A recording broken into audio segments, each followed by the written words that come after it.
welcome back, ladies and gentlemen, to day 69. Current revenue is at $1,221. Things are going well. I'm very, very excited about the way things are going. Last night we had a late night stream, a new series that I've started called Vibe Coding No Talking, where literally, you know, I'm just focused in on the project that I'm working on, and a lot of you guys have really enjoyed that. And something that happened on the stream last night that I just want to touch on briefly is while I was on the stream got cut off because I was listening to apparently copyright music. So I just started a new channel on YouTube where I'm gonna be uploading like chill lo-fi music and playlists that I create just using Suno. I want to show this to you guys because I just learned about this morning. So yeah, it's Suno. So AI music, it's incredible. I had no idea that AI music was this good, and it is really shocking when you actually do generate some of the music with Suno. So Suno, I was using, they have the world's best music model apparently. So it's this V5 model. And all I had to do to create this is I went and I used ViewCreator to just generate a small, short 15-second video using Veo 3.1. And I mean, it's pretty crazy. Sunny Gabriel, what's up? Hypertech, what's up? Good to see you. Sai Prakash said, why not 5 code till a billion? That'll be after a million. Amari baby, how's it going? Welcome to the stream, guys. If you guys are just tuning in, make sure you like the stream, give it a big thumbs up. I'm gonna drop the Discord link in the chat and then we'll get started.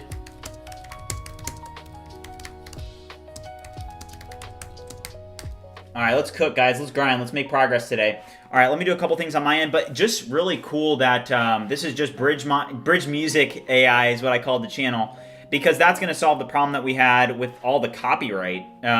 You know, as a live streamer, you got to be careful. And last night we were streaming and the stream literally got cut off because apparently there was like some copyright sound that I was playing. And so this morning, you guys know I wake up pretty early. So I was up this morning and I was like, you know what? I think that I can probably just stop relying on other people for the vibes on the stream and to just create my own stream music so that I don't get hit with all these like issues with copyright.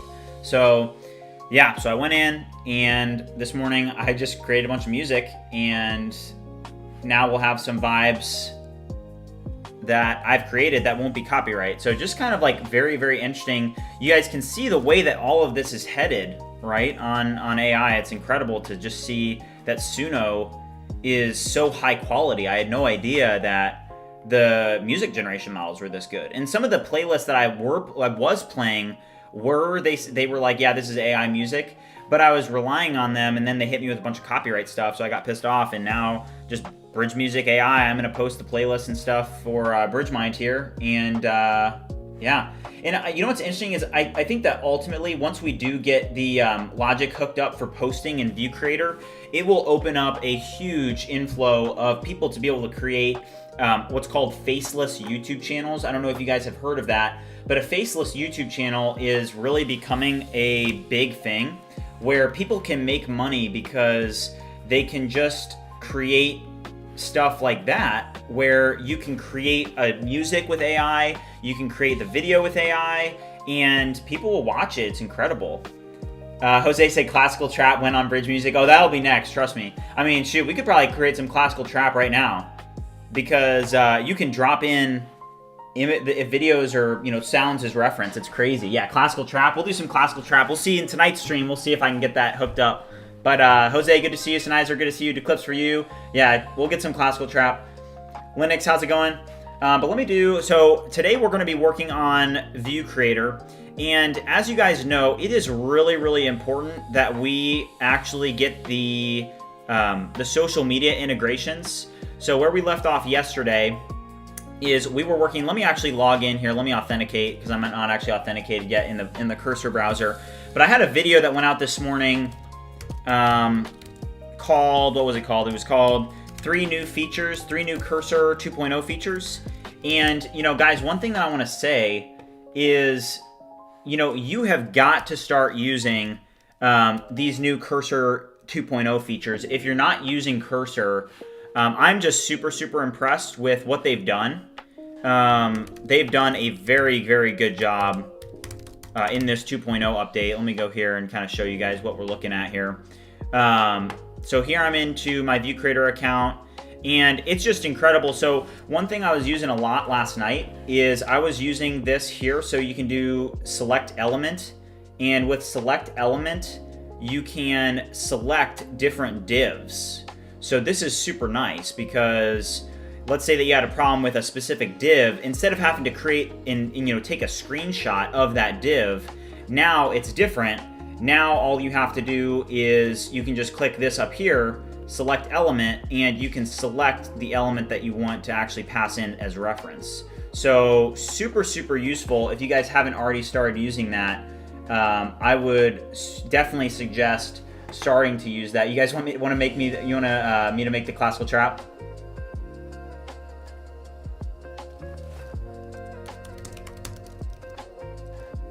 But yeah.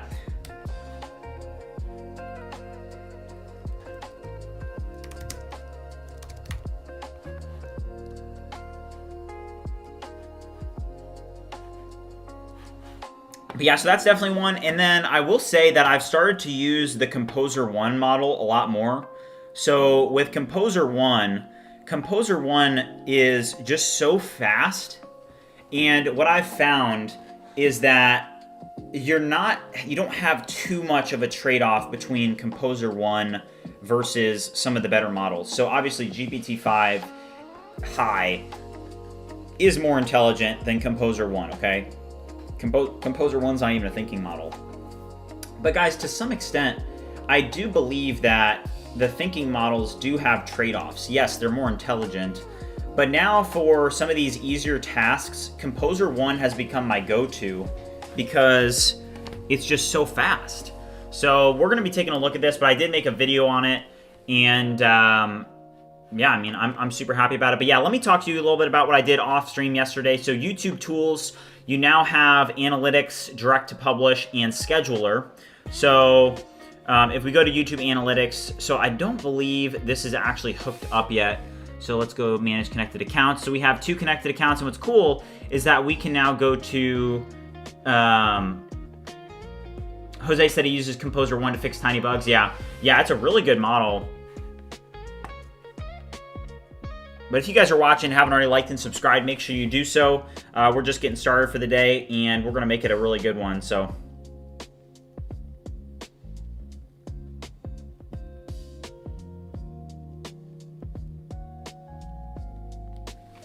all right. So we have these 2 accounts connected, and what would be really interesting, and something that I was thinking about this morning while I was making this this little beat, because all I did was this, right? So this is what I did for the YouTube video. All I had to do was make an 8-second AI video, put it on loop, and then create a bunch of AI music and put them in. You guys can see all the AI tracks here.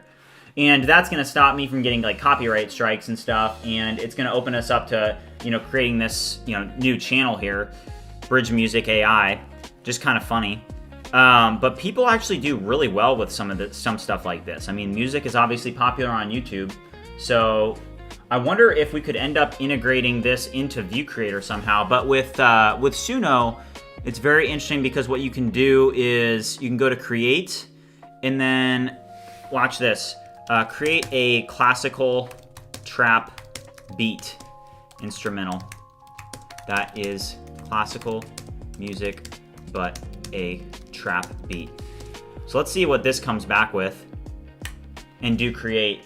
And one thing about this, and it kind of goes into what we've talked about on stream before with, this graph here, is that with these different AI tools, the cost is going down and the quality is going up. In music, I had no idea was as good as it is now. So let's actually just see what this creates. I'm gonna put a pause on the music here, and we're gonna see what this sounds like. But it takes about maybe 30 seconds to create. But overall, super, super impressed with what it sounds like.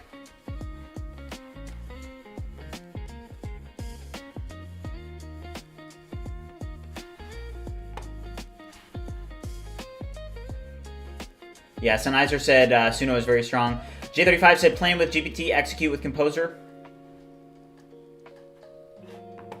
All right, so let's put a pause on this, and then I think that you can just like click on this.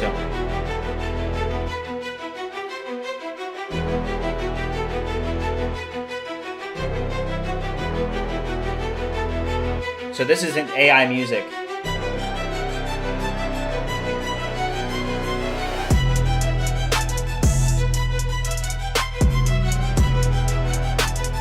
Crazy.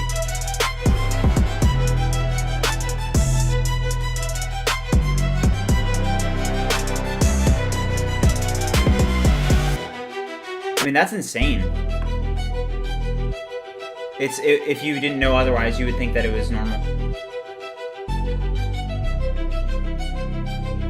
I mean, is this like going to completely wipe out the music industry, or change it?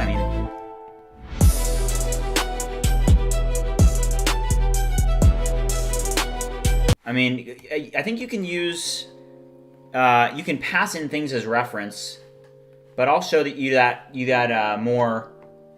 Yeah, 30 seconds.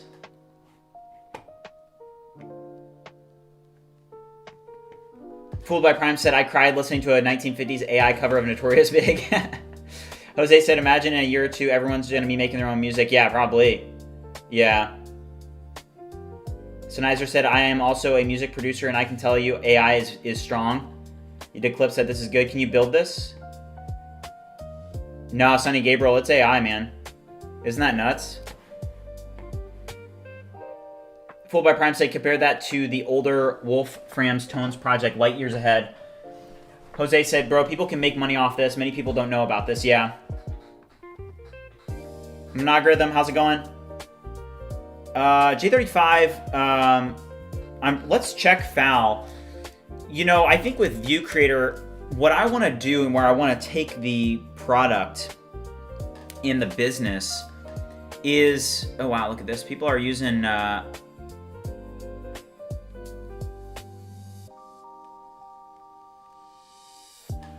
people have been using ViewCreator a lot more recently. The Awaken, what's up?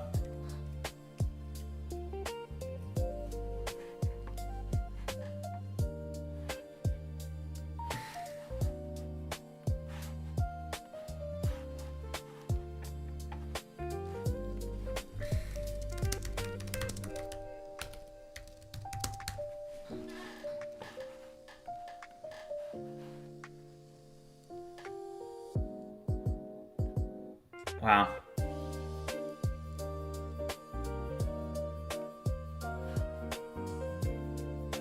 Yeah, people are doing a pretty good work with they're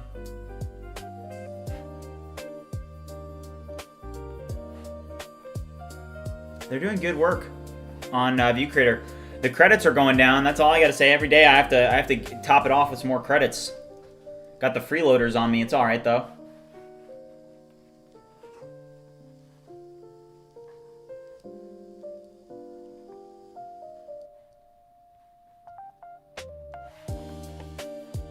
Okay, so let's see, is there any Suno models on FAL?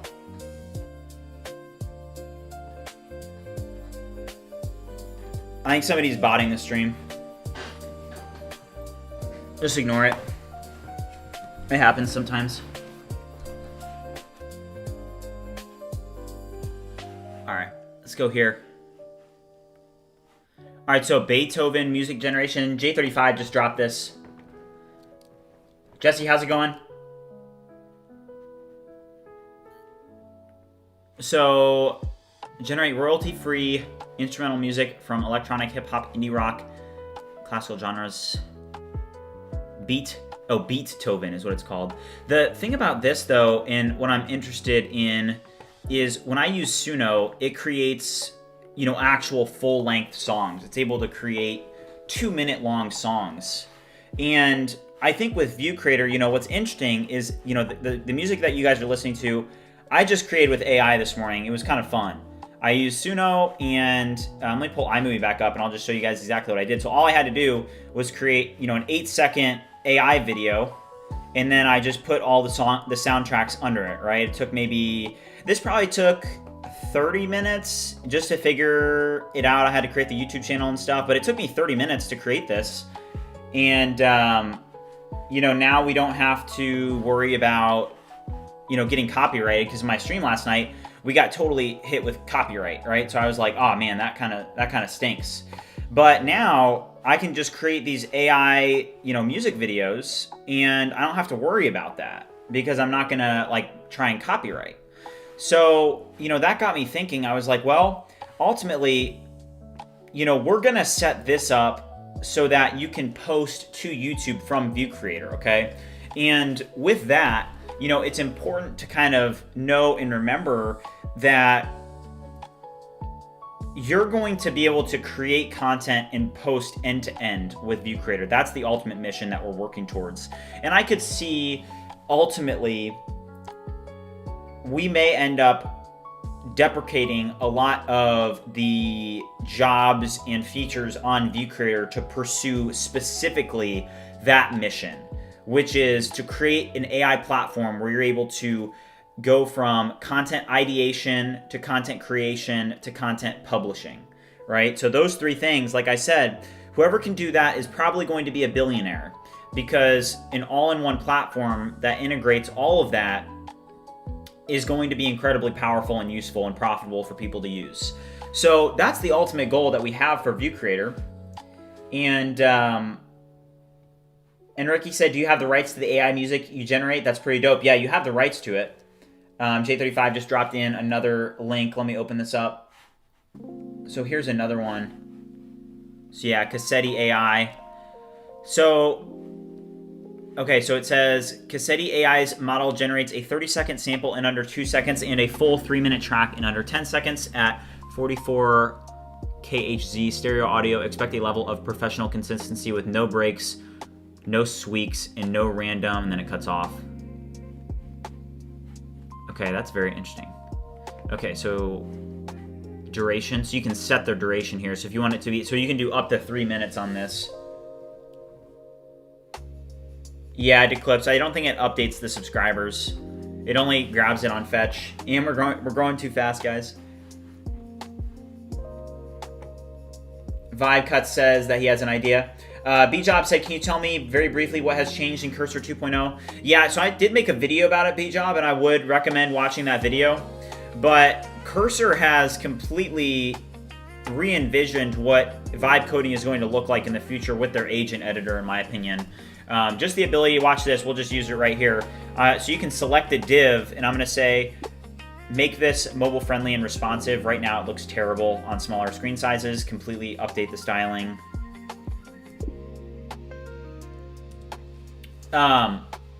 So, you know, to be able to go in and select a specific div or a specific section is pretty incredible. You know, you're able to, rather than do screenshots, rather than do, you know, everything that we've been doing up to this point, which is, you know, one of the most important things for AI is that it needs context. And to be able to not have to worry about that, like watch this, I want both these buttons removed, right? I'll just do this. Remove both the connect another and connect Facebook buttons, as we will have this in the sections below and don't need to worry about that. Put the buttons in the below section, not in the header.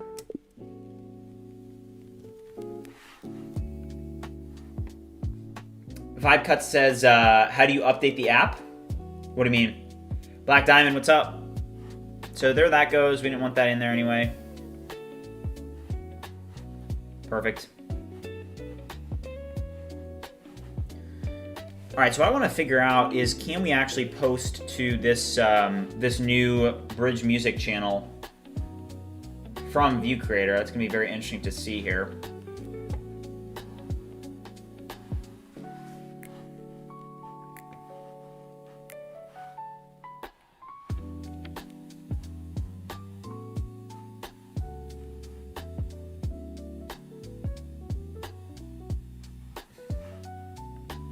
But definitely a feature I would start using. It's very useful and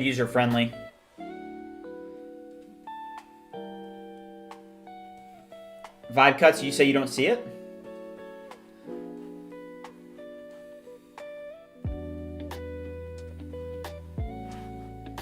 If you guys are watching, haven't already liked and subscribed, make sure you do so.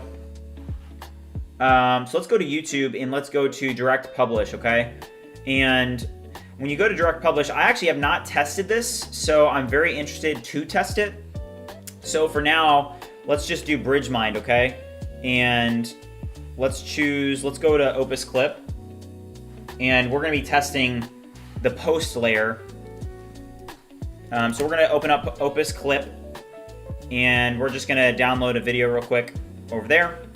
And actually, I want to clip the Cursor 2.0 video that I did, right? So I'm gonna go over here, and I'm gonna go to this here. So this is the video that I want to clip.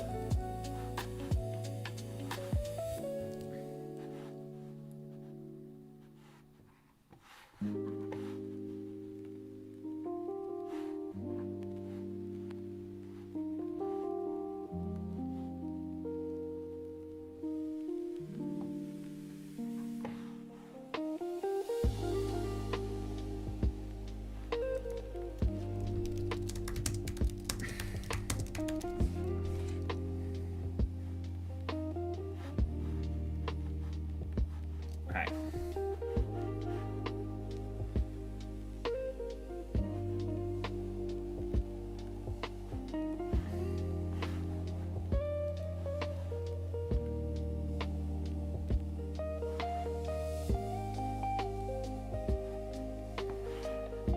Yo, chat, are you guys there? Looks like the stream's getting botted. It's fine. Make a comment to YouTube about it.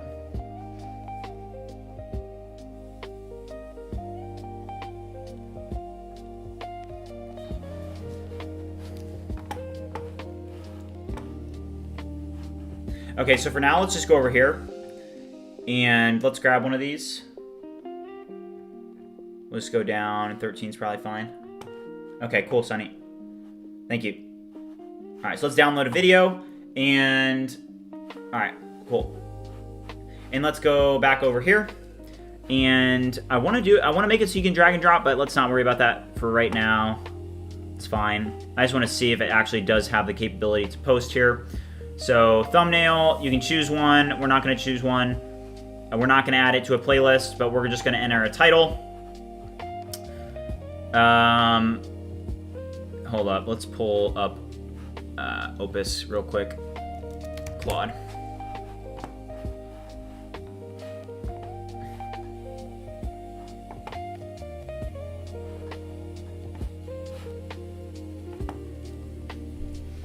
Silent Spectre, how's it going, man? Good to see you again.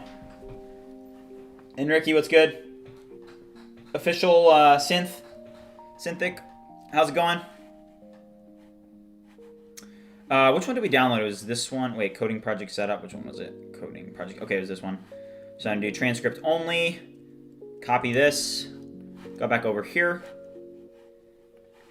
And just drop it in.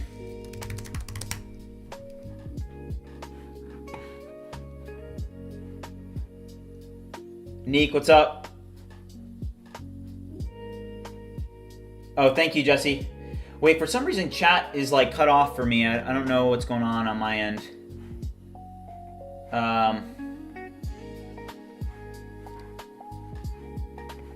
Here, I'll drop the Discord link again. But here, let's test this real quick. Here, can you drop the link again, Jesse? Thank you. All right, so let's drop in the description. And if this posts, this is huge because that means that we'll have configured end-to-end on this. So visibility public. Let's not add a category yet. Will this work? If that works, that's insane. No way. Your video is live on your channel? Guys, if this worked, I'm going to lose it. Because that's end-to-end on YouTube. That's incredible. All right, let's see.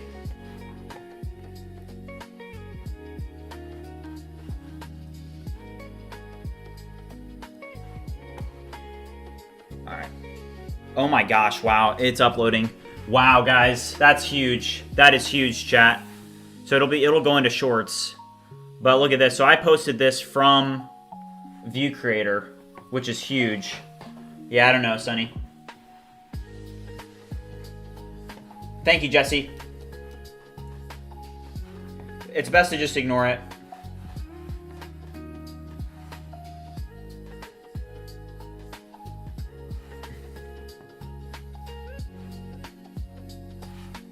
Yeah, that's a huge W, guys. Huge W. W's in the chat, because that's big.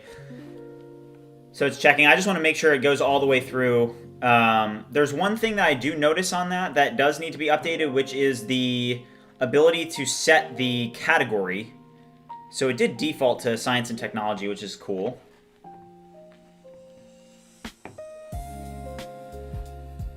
Yeah.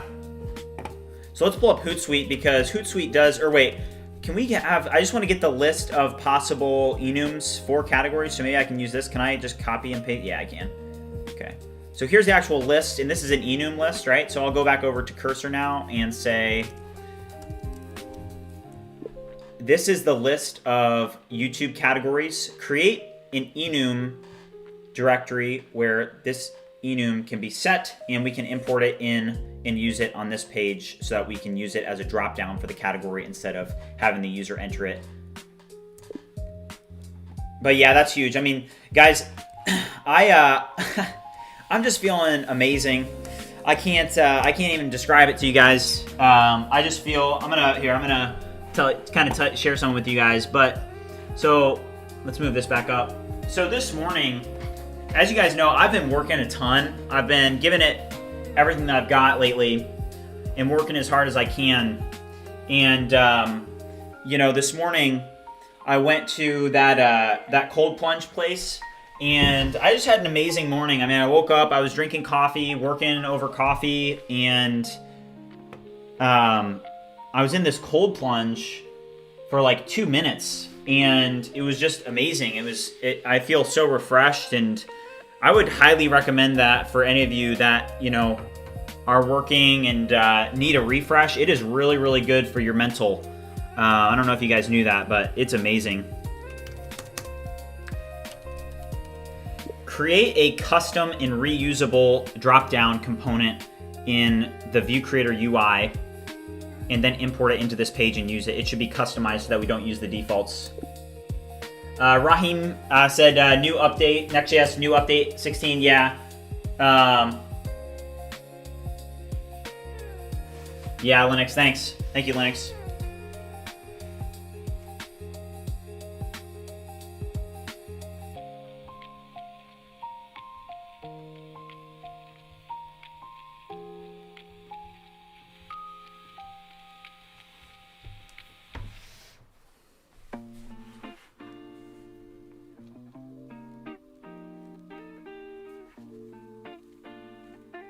Okay, so official Synthic AI said, I have a few questions. How are you marketing your SaaS? You've been building for 3 months. When are you planning to launch? With all the business expenses, are you recovering the costs yet? Yeah, so good questions. So I'll just take your first one. So we are launched. We have multiple products that are launched. We are generating revenue. Right now, you know, I think it's important to understand. Oh, that's nice. Okay.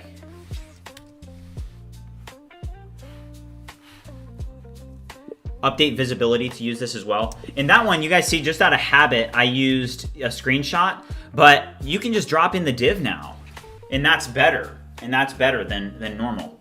Aperium, hey, good to see you, man. Aperium's in the chat. Aperium is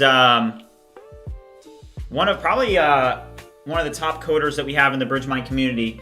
He mentors a ton of people. During our project sharing last Sunday, he was showing a couple projects of some students that he actually mentors, and they were incredible. Very, very impressive. Really cool to see. Okay. So now we can do that same, we can just do that same drop down here, same drop down here.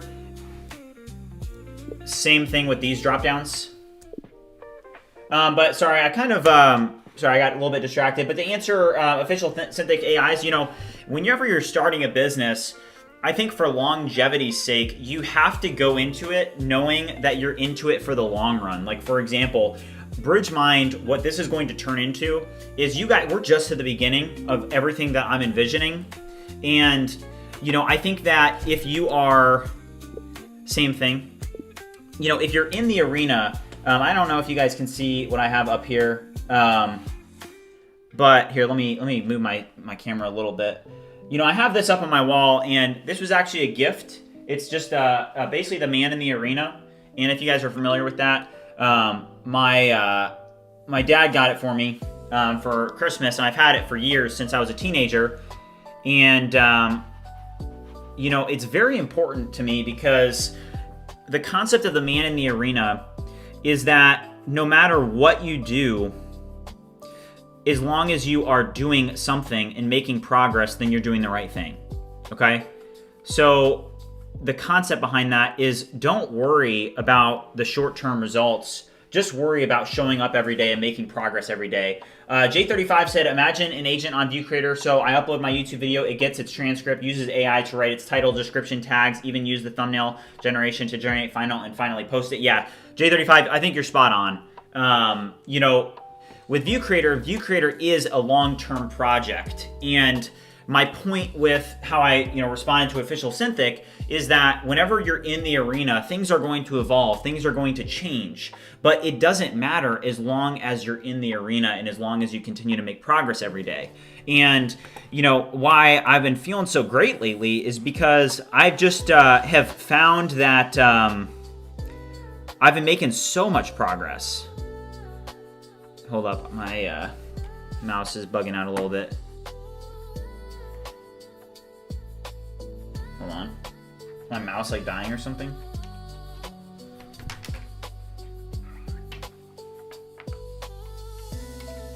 If you guys are watching, haven't already liked and subscribed, make sure you do so. My mouse is like lagging out. Hold on. There we go.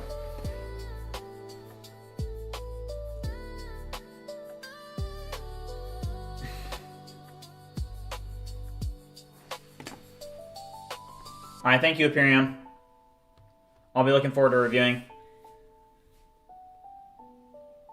Karangu, what's up? Karangu, oh, you presented first? Oh, yeah. Yeah, that was a really good good project. Coming in a few minutes. Okay. And Ricky said 80% of success is showing up. That's very, very true.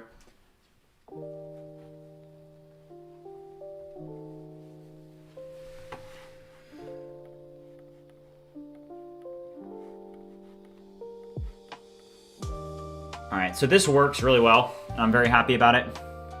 One thing though is just the video upload. Like on this page, in this section here, can we separate the video file upload so that it's not in the form itself? Could it be a different section above the form? This is one of the most important elements. So they should be able to drag and drop a video to upload, as well as click on it to upload or select from their computer, review and reprogram this for the video file upload, make it look really good.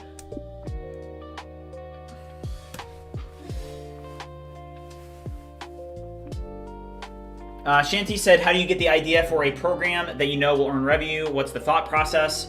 I'm getting a lot of questions about this stuff, and like I said, you just have to show up, guys. Like that's ultimately, I'm going to keep going back to that advice because I do believe in it. I think that if you can show up and you make progress every day, I truly think that that's literally like the formula to success. I really believe in that. I think that consistency is the key. I think that if you do those things, you don't have to worry about all these things. I get official Synthic said that your market is highly saturated, and basically asking what's my plan next, going vertical or expanding, and how I would answer that is, guys, I'm in the arena and I'm going to figure it out and we're going to scale it up. And, when you're working and when you're getting better at something, you can have confidence in yourself in the fact that you are going to figure it out. And we've made over $1,000 in the past couple months, but what's going to happen is that we're going to reach a threshold where everything that we've done is going to start compounding on itself. And the revenue is going to get up to like 10,000. Guys, this BridgeMind is going to explode. I was talking to some of our internal Discord team members, and we were just talking this morning about what kind of potential this actually does have, and it really is off the charts, the amount of potential that BridgeMind has. And I'm very, very excited for the future, guys. I'll keep saying it, but I'm just very confident. Okay, so we just maxed out the context there. So I'm going to open up a new agent, and what I want to do here is I want to show you guys. So we have a scheduler. So we have schedule. So where does this even link? So direct publish. So what happened there? 4.5. Fix this.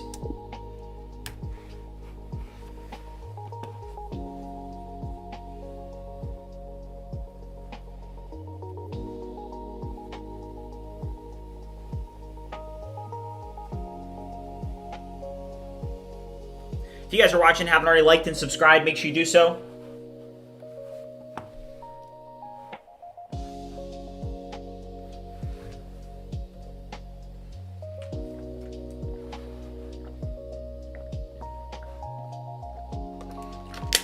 All right, guys, who's ready for some push-ups?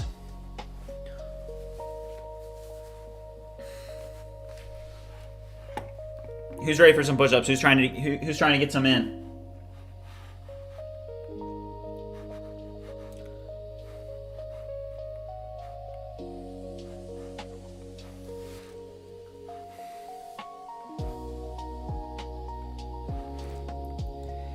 Instead of having the scheduler and direct publish be two separate pages and two separate things, I actually would like them to combine them into a singular page.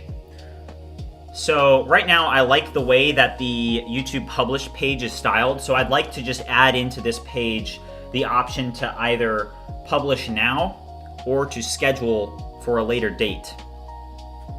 Review and create a plan for this, and then update the code to integrate the plan. All right, you guys ready for some push-ups? Let's get it.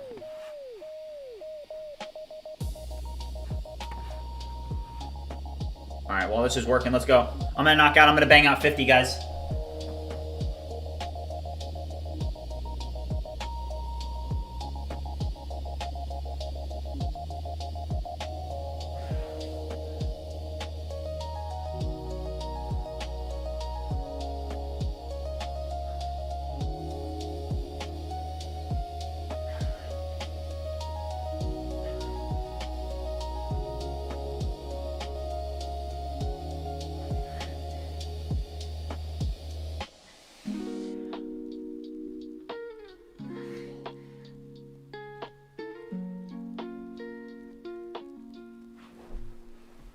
All right, let's go. I just dropped the 50 bomb.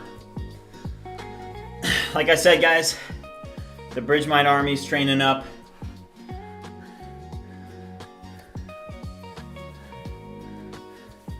If you guys haven't already joined the BridgeMind army, there is a link to the Discord in the chat as well as in the description. Make sure you guys that you join the Discord. Lately, the Discord channel's been blowing up. So let me just give a quick shout out to some of the new members in the Discord. All right, big shout out to Robin. Shout out to Vinod. Shout out to Neek. Shout out to El Gran. Welcome to the community, guys. What BridgeMind is not about me. BridgeMind is about the community and what the community is going to be able to accomplish. And as you guys know, I talk about it very often. I don't want to be a content creator. And I think that is a key differentiator of what we're doing. Dougal, what's up? Dougal said he did 75.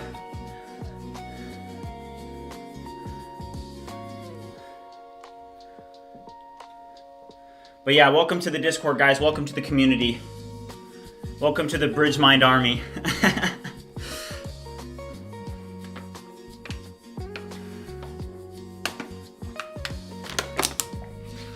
All right. So we just imported a bunch of the hooks. So you can now either schedule for now, or publish now, or schedule later. Content type video short. Does that need to be selected though? Doesn't that automatically do it? Schedule uploads. Interested to try it out.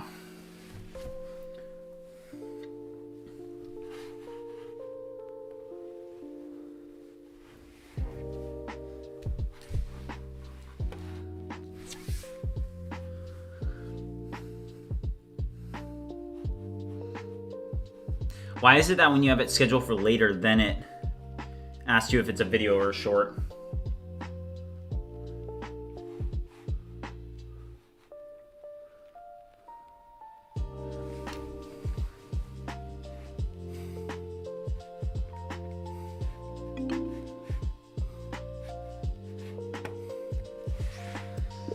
Why is it that publish now has no content type and then schedule for later has the content type? Is this needed? I thought that YouTube automatically is able to detect this, review, and come back to me with a report on what we need to do.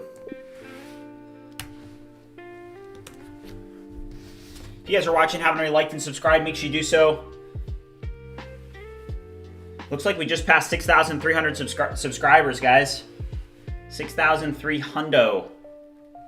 Insane. That was fast.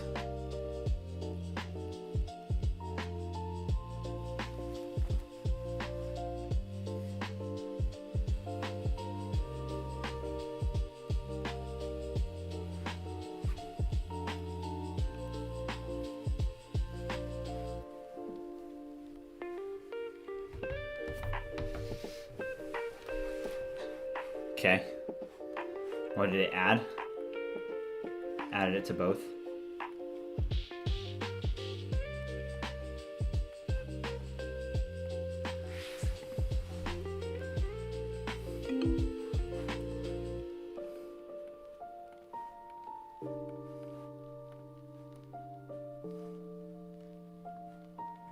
I mean, this is incredible. This is nice. Sebastian said the growth is insane. Yeah, it is. Yeah, and that's all thanks to the community. Big shout out to Tiff for joining the Discord. The Discord is up to 639 members. We just hit 600 the other day, so. All right, so let's try this. We now have the category, the visibility. So if you schedule it for later.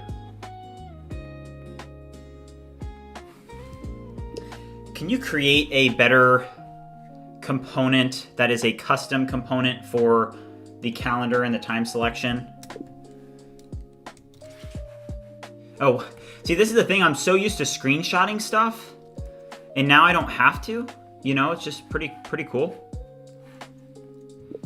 It will need to work on all browser types, so review and come up with a solution. Jesse said, what are we working on right now, BridgeMind? So Jesse, so right now we're working on the ability to actually schedule and publish YouTube videos from ViewCreator to YouTube channels. So as you guys know, this is a significant piece of functionality that's going to add tremendous value to ViewCreator. And right now you can go over to connected accounts and you can connect a YouTube account. So I can go here, and right now I'm in the cursor browser, so I'm not actually authenticated already over there, but you can connect a YouTube account. You can see that I already have BridgeMind and ViewCreator connected. And then all you have to do is go over to the YouTube page and you can click publish and schedule, which takes you to this page. And on this page, you're able to upload your video, YouTube video, and then you're able to either publish it now or schedule. So it's pretty cool. Silent said, about the agents in your ViewCreator, how did you make them work with YouTube, Twitter, etc.? So that's still like a work in progress. So you're seeing a lot of code that isn't actually pushed up to production yet, working locally. All right, so date picker, I just created a date picker.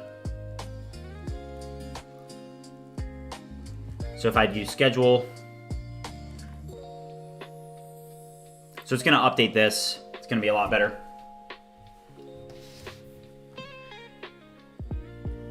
I'm getting approved for it, Overkill. Gayern, how's it going? Welcome.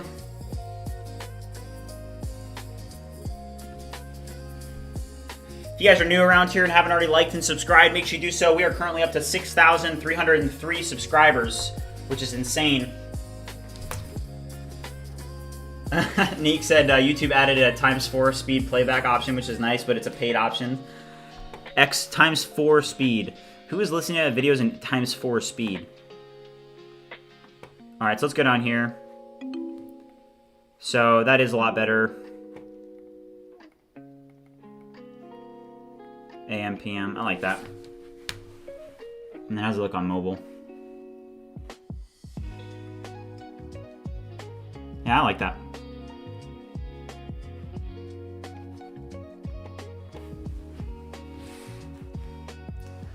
For publishing mode, make it better, make it buttons.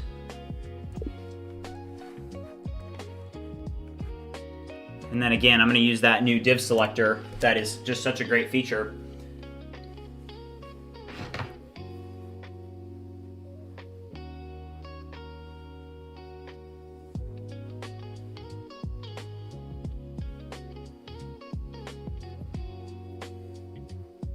It'll be really nice to get this hooked up to Meta, TikTok, and X as well.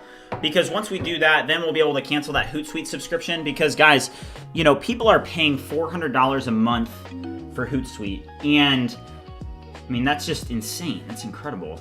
I think it's just being able to, you know, do social media and schedule and whatnot is so valuable. Fix this. With that being said, let's actually talk through some of our goals today. So I want to write... let me switch the camera view real quick. We're just getting started today. I'm feeling great today.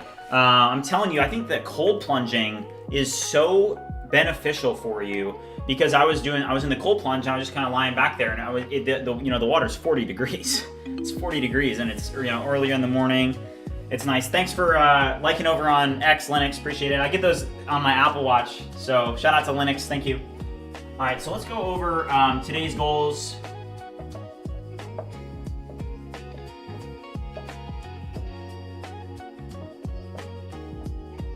All right, so today's goals. So number one, which we're already almost done with, but the YouTube API working. Number two,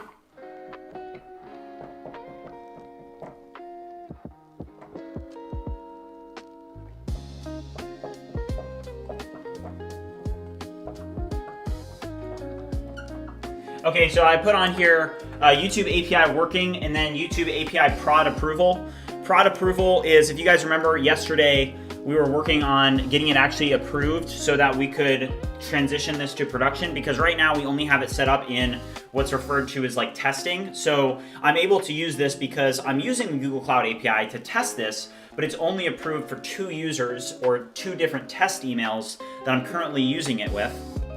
But to actually transition and open that up to production, we're gonna have to do something different.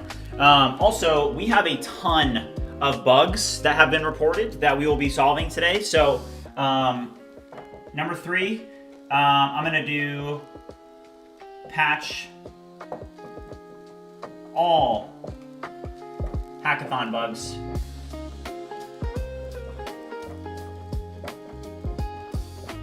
All right, patch all Hackathon bugs is going to be on there. So for those of you that are participating in the BridgeMind Hackathon, as you know, $500 in total prizes. We're currently on day 3 of the Hackathon, and we have plenty of bugs to review today. As yesterday, I was not able to get around to any of the bugs in the Hackathon. So today, we have a little bit of a backlog with that, so we'll be able to solve a bunch of bugs. So that's number 3. I'll be able to update the leaderboard tonight as well. I think that, let's actually check out the leaderboard real quick.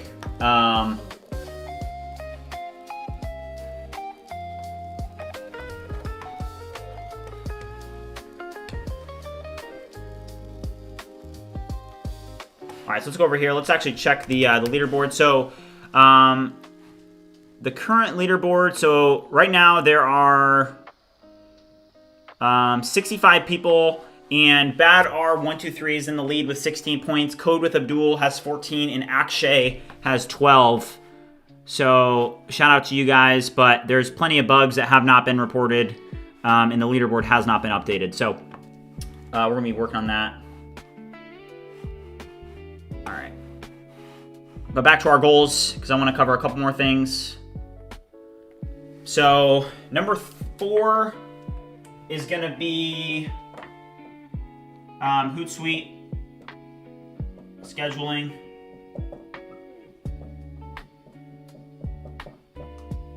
Let's do 5x posts for BridgeMind. And then, so Hootsuite scheduling, 5x posts for BridgeMind. Let's just leave that up for now. We got 4 that we're gonna get knocked out. And then anything that we need to add, we'll add as we go. Yeah. But let's focus on those 4 for now.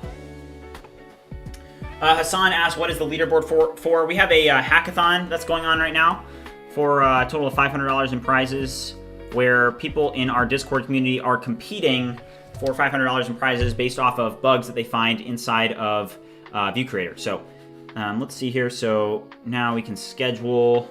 I mean, this is incredible. Let's make sure that that other one actually did go through. I want to make sure that this did schedule. So we published this from, yeah. So we published this from ViewCreator.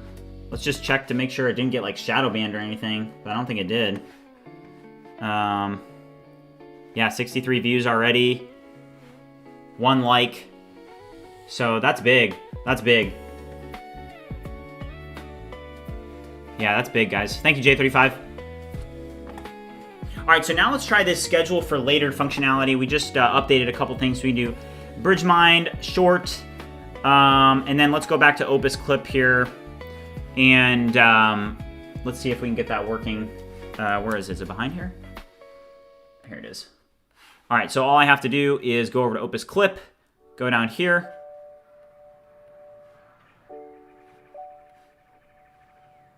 So this is a 40-second video short. I'm just going to say same thing. And what's cool is that ultimately with ViewCreator, we'll be able to create a process so that all of this is automated. Every single step of the process is going to be automated. Let's go, Linux. We vibing.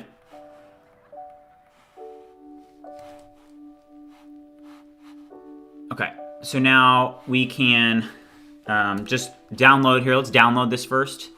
So it was this one here. So download HD video, and then we can go back to ViewCreator here. Wait for this to download. So we can just nice drag and drop there, and then enter the video title.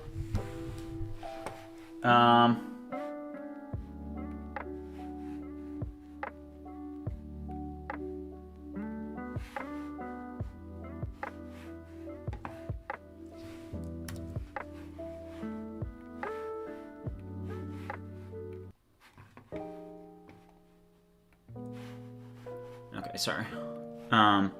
Okay, enter the video title. Now we have to do the description. Here it is. Description. Be nice if that was a markdown, container that I could actually post the formatting in and not, just gonna clear all white space. So public category is science and technology, and then we could do some of these. I'm gonna update that in a second, but the tags, let's not worry about tags yet, but then select date and time. So we could do, for example, so today, Wednesday at, the problem is this doesn't have a time zone.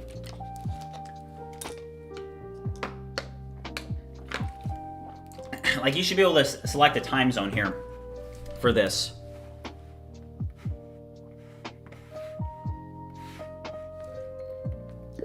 The issue that I have with this is that I need to be able to select a time zone for this, for selecting which time.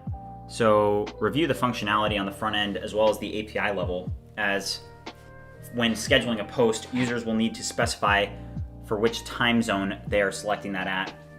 Ultimately, in the database, I think it's going to be, what is it, GMT, right?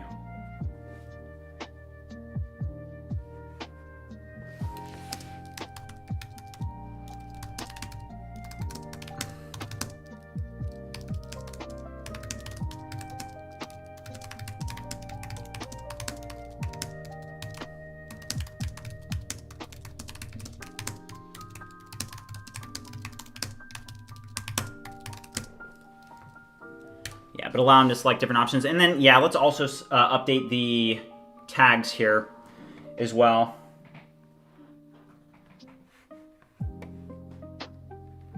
Let's go, Jesse. Pyram said this will be one of the best features for content creators for scheduling because Hootsuite is costly. You need to optimize in costing. Can you please explain in pricing or cost? Little doubt. UTC, that's it. Thank you, Steven. Yeah, it's been a while since I worked with time zones. I remember with Bright Choice, I had a huge time zone headache with the scheduling for the appointments for therapists, but that all ended up working out. I remember I worked on a time zone problem for days. It was insane. Days. Danny said second monitor showdown versus featuring Ridgemind. What do you mean? Second monitor showdown.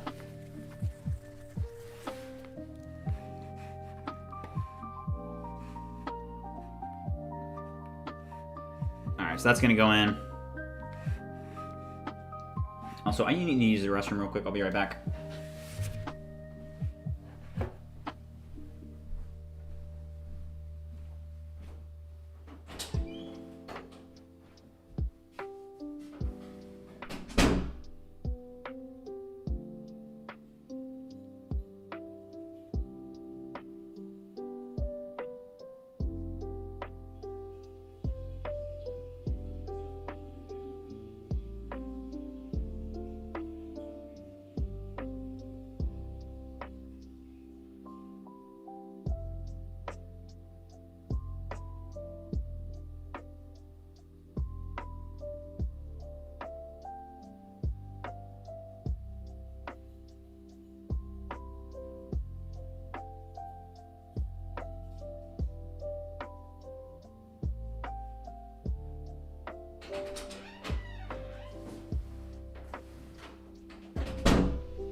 Okay, so here is our time zones going in.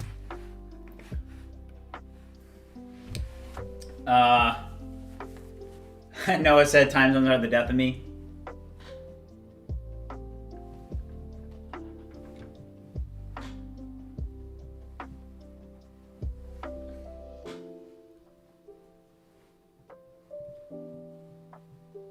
Yeah, I mean, I feel like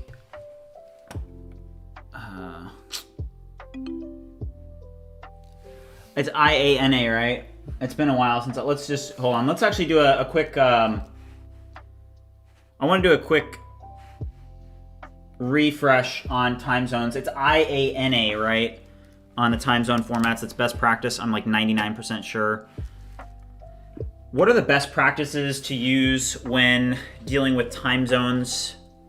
For example, should I format everything in IANA, or what is the best practice? Or actually, why am I even using ChatGPT? I probably should just keep it in chat.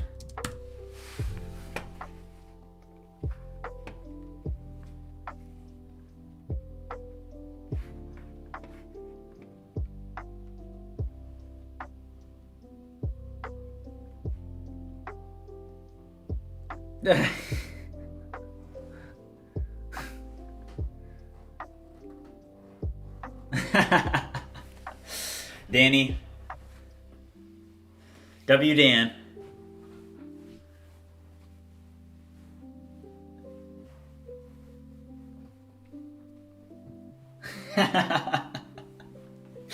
Oh my gosh, I'm dead. Okay, Brother Codes can't say. Zenzoth, if your customers are tech people, it's a bad choice. What was Zenzoth saying something about the purple? I don't think that it really matters if like a site looks vibe coded. I know that people hate on that a lot, but yeah, I mean.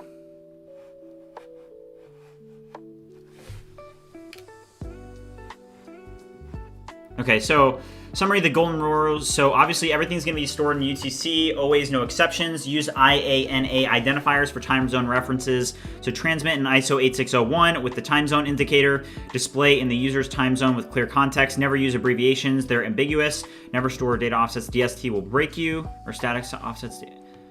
Okay, so I'm now going to say, now implement this into our... Okay, guys, I've been having an issue lately with cursor. Why have I not been able to copy anything in chat? Have you guys noticed this too? Look.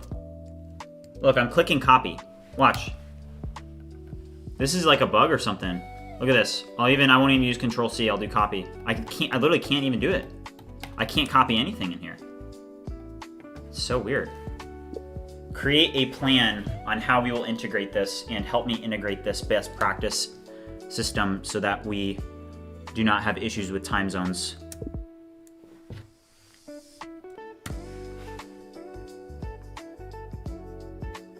Yeah, so it's always going to be UTC in the database. So the database, even like when you're creating for our database in RDS, for example, it defaults, use the copy button. What copy button? Okay. Got it, Danny. So Danny's saying that it's part of the 2.0 bug swarm that exists.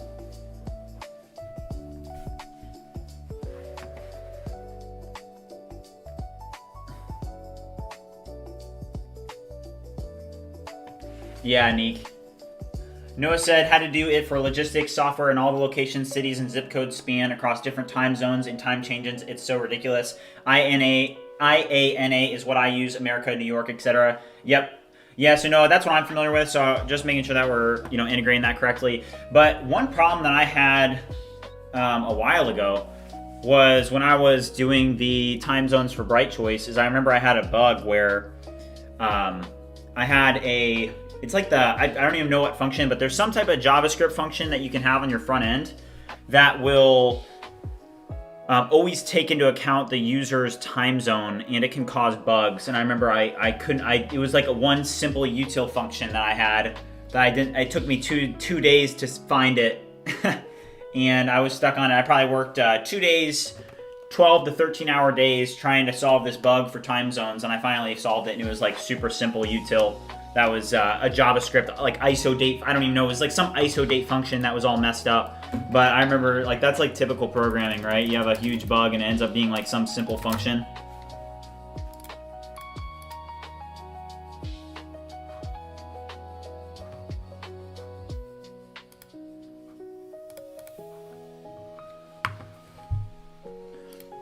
If you guys are watching, haven't already liked and subscribed, make sure you do so. Yeah, I know, it could have been that. There's a little double square copy button that appears at the bottom right of the chat interface after a response. Okay, we'll take a look. Oh, yeah, right there. Yeah. But I wanted to, like, copy just that particular portion of chat, you know what I mean?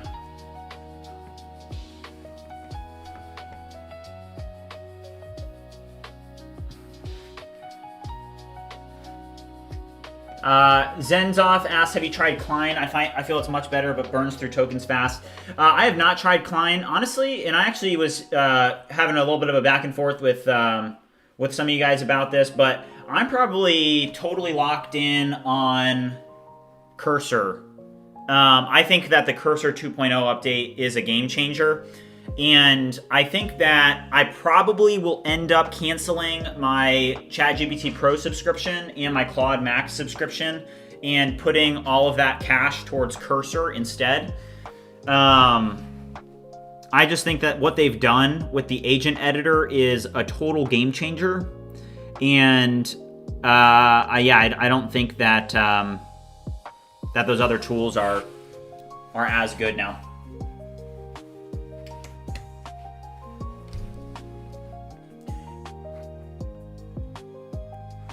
Zenzoth, I'm not sure. Is that a YouTube bug, or is that maybe one of the moderators can look into what Zenzoth just said? He said, why does your chat show usernames instead of names? Is that a setting that's incorrect? You know, just asking the moderators, do we have some type of setting that is doing that? Yeah, no, the browser is amazing. Aperium said that Cursor is good in terms of token usage. You can see in your account usage, they are awesome. In 1 million token usage, 96% cash, and only charge for 4%. Oh, wow.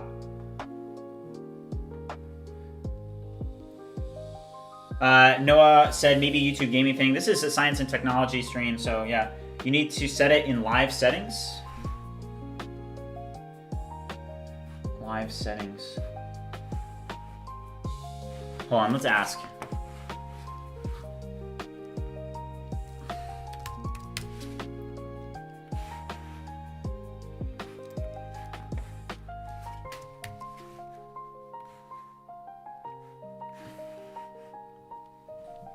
Yeah, usage-based pricing. Yeah, Jesse, yeah, usage-based pricing is what I do. Why is everyone in my YouTube live stream chat, it's showing their usernames instead of their actual YouTube names? Why is this happening? Is there some type of setting that I need to change?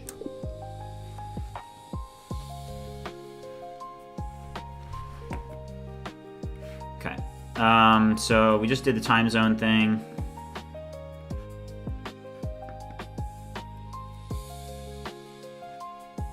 All right, so this is gonna take 3 weeks, it says, so probably 5 to 10 minutes. Oh wait, actually it already finished. So yeah, 5 to 10 minutes. Wait, are you done?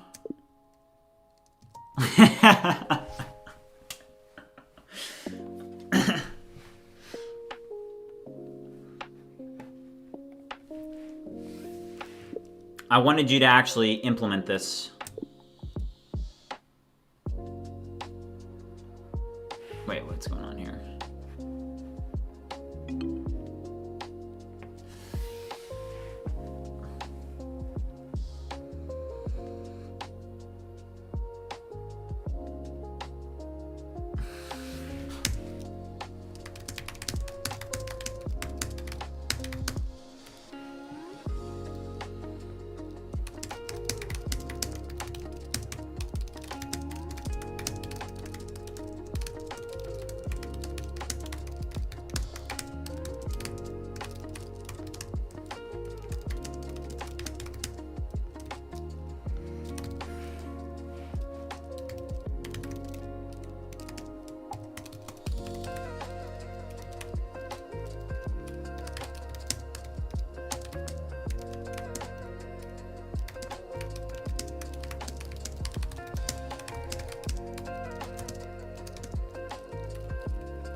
Okay, so we're gonna go forward. It did not finish yet. Yeah, Danny. Yeah, I definitely want to talk to you about that, Dan. I think I can learn a lot from you, so. All right, the reason your live stream chat is showing usernames handles instead of the traditional display names is due to a recent platform-wide YouTube update. YouTube is rolling out the use of unique handles in place of user-chosen display names, especially in live chat, to combat impersonation and improve account security. Handles are unique identifiers. Okay, so that's actually not a setting. This is what YouTube decided to do, I guess, for security reasons, guys. Wow. The change is being gradually rolled out and may become the default on all channels soon. YouTube started using handles because display names are not unique and became shared by multiple people, which enabled impersonation and confusion in live chat. Okay, wow. Yeah, I'm the founder of Bridgemine.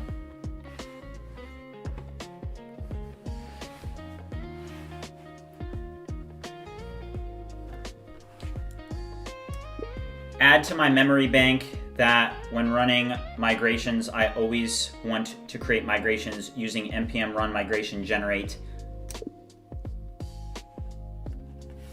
All right, thank you, Dan.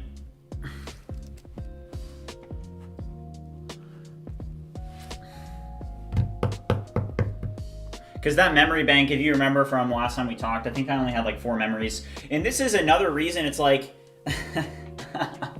J35, that's hilarious. J35 said that it's because other people cannot impersonate J35. I get it, yeah. That's exactly why, dude. All right, we're going down, guys.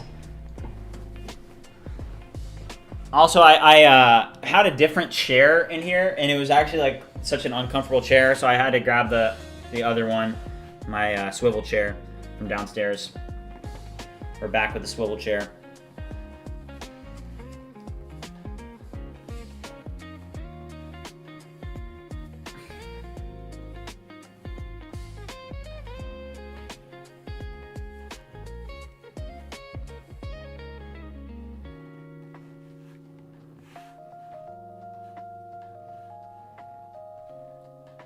I mean, technically, you don't have to even store the time zone in the database. It may be better just for time zone related routes to just grab it off of their local machine and submit that in the DTO instead of, yeah.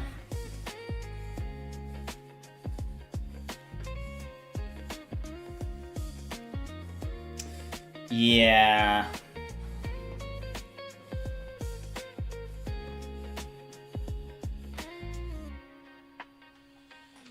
Man, let me know what you guys think. Because there's two ways of doing it, okay? And I'll draw this out.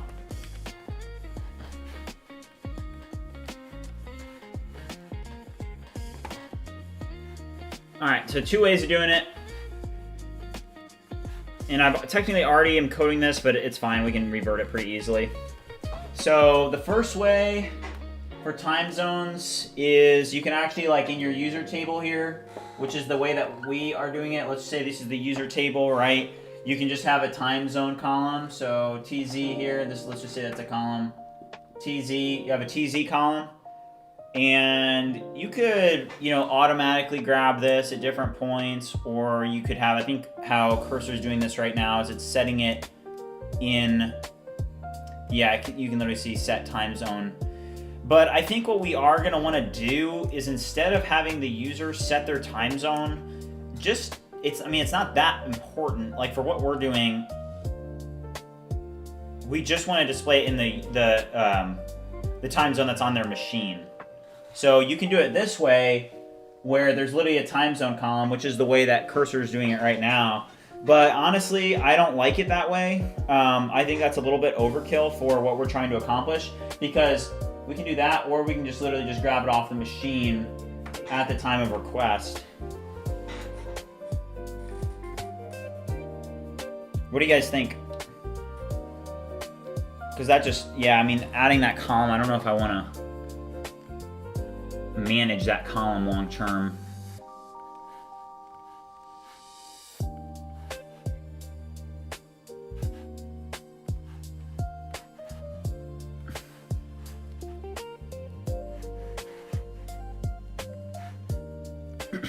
All right, hold on, let me pull up chat.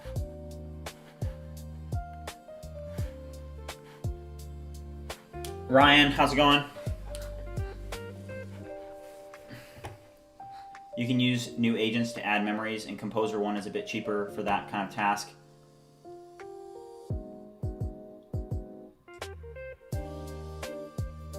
Aperium said that today there was a hackathon on agentic AI at his company, and he won solo dev and finished in 4 hours. Congrats, Aperium. That's awesome, man. Let's go. Aperium.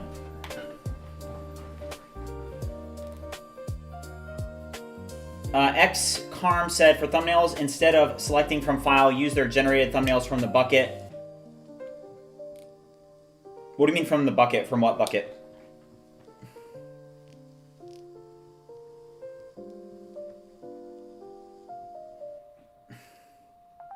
Okay, 10,000 USS, how's it going? Sourcelet said, when you are on the Cursor $200 subscription, do you even reach the usage limit? I am on the $60 3x usage, but I would like to try the $200 20x usage, but is it worth it? I hit my ultra usage usually. Yeah, I hit that. And then I go over and do usage based. Neek said, I actually recently set up Minimax in Droid and it's been cooking. Yeah, I've heard a lot about that Minimax Droid setup.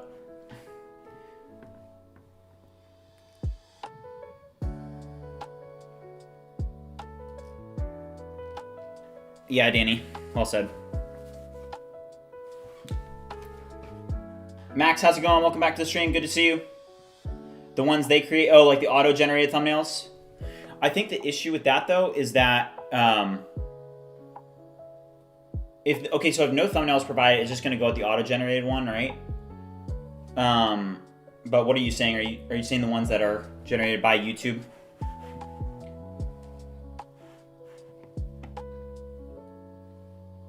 Yeah, Xcarm. Yeah, like integrate that tool.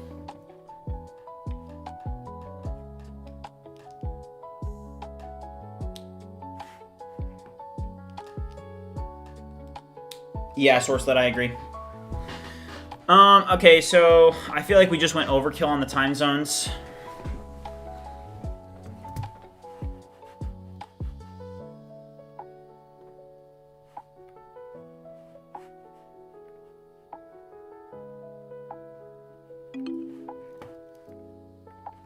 Let's see where it takes us, though.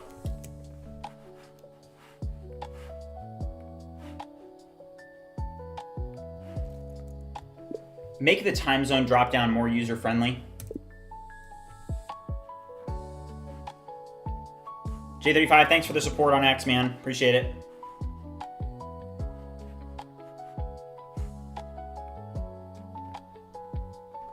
I literally get the notifications on my wrist.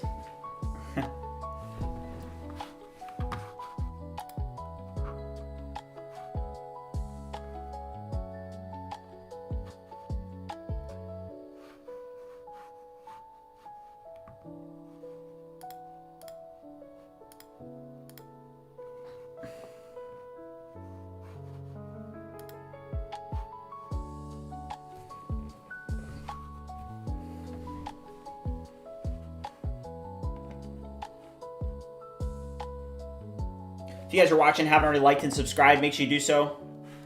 Also, there is a Discord link pinned in the chat. If you've not already joined the Discord, make sure you do so.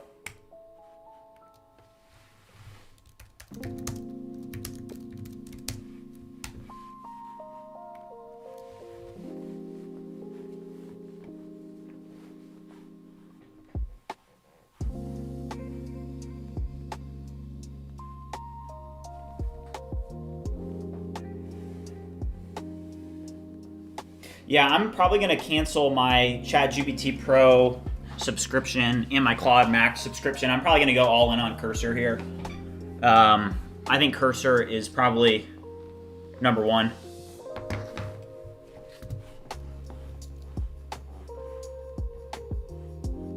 Garfield said, I haven't heard if you have answered, aside from a few things to speed things up like tests for speed, build problem, how do you use the browser? Garfield, you mean like this one right here, the browser that's in Cursor?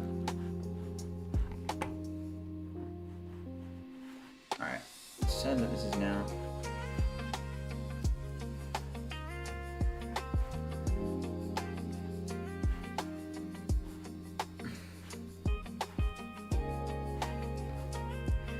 Instead of this being a comma separated list, make it so that users enter tags one at a time, where they enter a tag, click enter, and it makes that tag, etc., etc.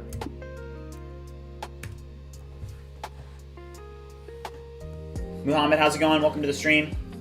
Zenzoth said, if you already have Perplexity subscription, then ChatGPT is not even required. Yeah, I've got Perplexity, but the ChatGPT, I use Codex. So as you guys know, I have a unique Codex workflow that I like with all the terminals, but I'm starting to think that Cursor 2.0 is probably just the #1 tool now, and that nothing else should be used. I think that what they've done, they've showed that they have the vision of what vibe coding is going to look like, and I really like what they did with this update. And no, they're not giving me money to say that.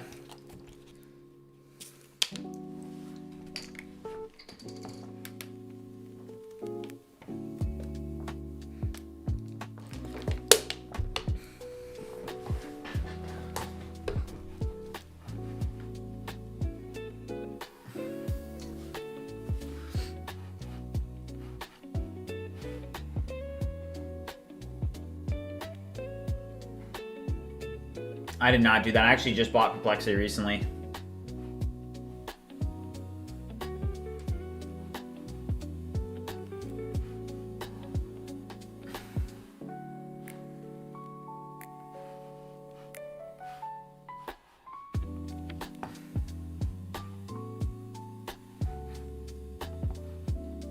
And Ricky, yeah, I'm using cursor. I'm going to use cursor only today. I just think it's pretty good.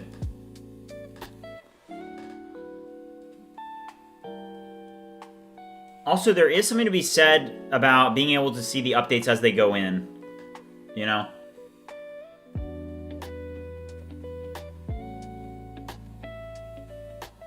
For example, like there's a big difference between Codex and Cursor because Cursor will be sharing all this as it goes on, right? It'll be like, hey, here's what's going on. You can see the thoughts as it's thinking. And sometimes you'll be able to pick up on a thought when it's not happening, right? You'll be like, oh shoot, this is a bad thought, right? But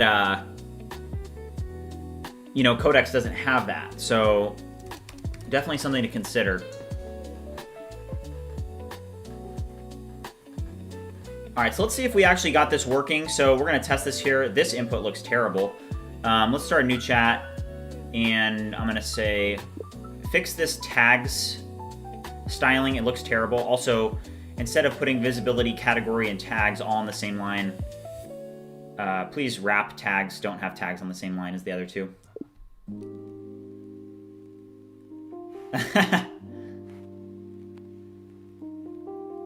Yeah, Dan. I've definitely been using it. You put me on.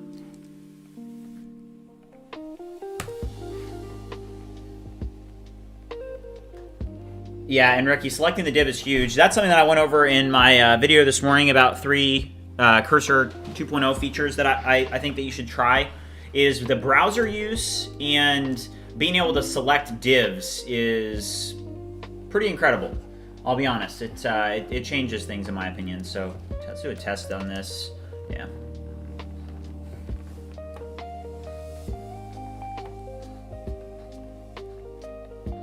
Okay, this looks terrible. Completely redesign this. It looks awful.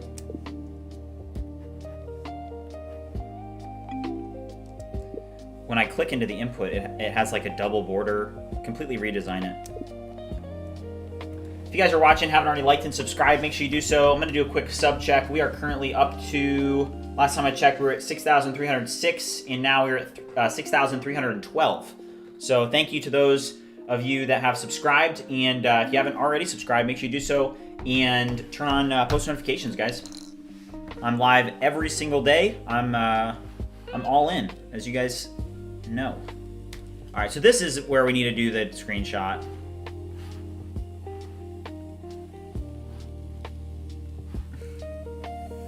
Review the screenshot and you will see what I'm talking about with the double border. Remove that. It looks terrible.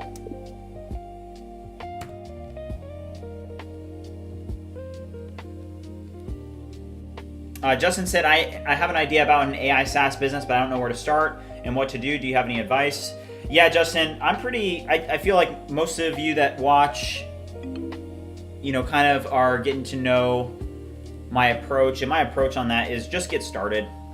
You know, you don't have to have all the answers. You don't have to have some genius new idea that's never been thought of before. You just need to get started. Try again. I don't even like the single border. Danny said, Sourcelet mostly use for research, for consulting, and my main gig. Sonar Deep Research is a fine model, but the PPLX Rails plus Opus O3 Pro do really great work. I also use Perplexity Finance. Comment. Jesse said this is a W playlist. Jesse, if you guys want the playlist to this song, you guys won't believe it. I think some of you know this, but I created this using AI because I got hit with a copyright, not a strike. I didn't get a strike, but they ended my stream last night because I was playing copyrighted music and it like pissed me off. So I decided that I'm going to create a new channel called Bridge Music AI. And I'm just going to create a bunch of AI music. And eventually we're going to create this in ViewCreator so that you can actually do this in ViewCreator so that people can create, you know, like faceless YouTube channels and stuff like this. But all I did was I just used ViewCreator to create this video. And then I used another AI model to create the music. And what you guys are listening to right now, I actually created this morning using AI, and it took me about 30 minutes to create this. It's about, I think it's like an hour-long playlist. So I'm glad that you guys like it.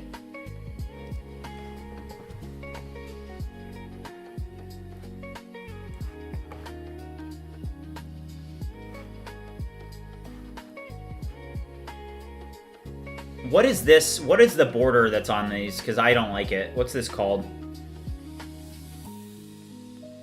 I mean, do you guys like that? It's like so much of a border. It must be in my globals or something.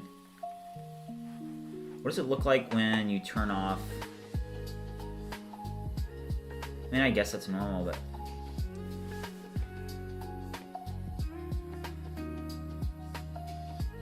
J35 said, Meet Stardust AI has raised 1.7 million in funding, totally built on Lovable. Wow. Haran, it's all cursor and like Codex. Brother Code said, do you think cursor is better than Codex? Thinking about switching over. Yeah, I think cursor is now better than Codex. And I'm actually going to do this live here. I'm going to cancel my ChatGPT Pro subscription here. Also, it looks like CM Altman's a murderer, so... Alright, change plan. Alright, so here's what we're looking at here, guys. So my current plan is ChatGPT Pro, but we're going to downgrade to Plus. Let me just make sure there's nothing...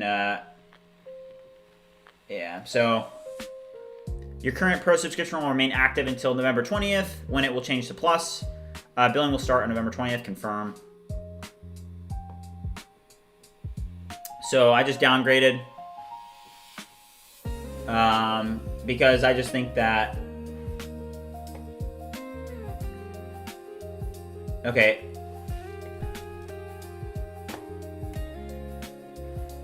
Yeah, I think cursor is just better now.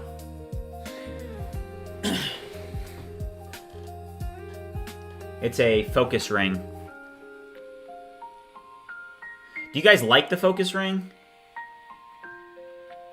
Just this square focus ring is... Alright, let's see if we can... Remove the square focus ring.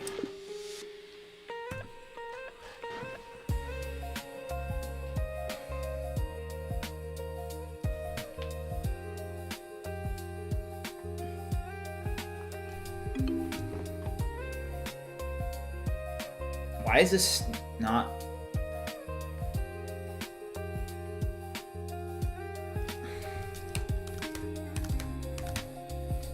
What the heck?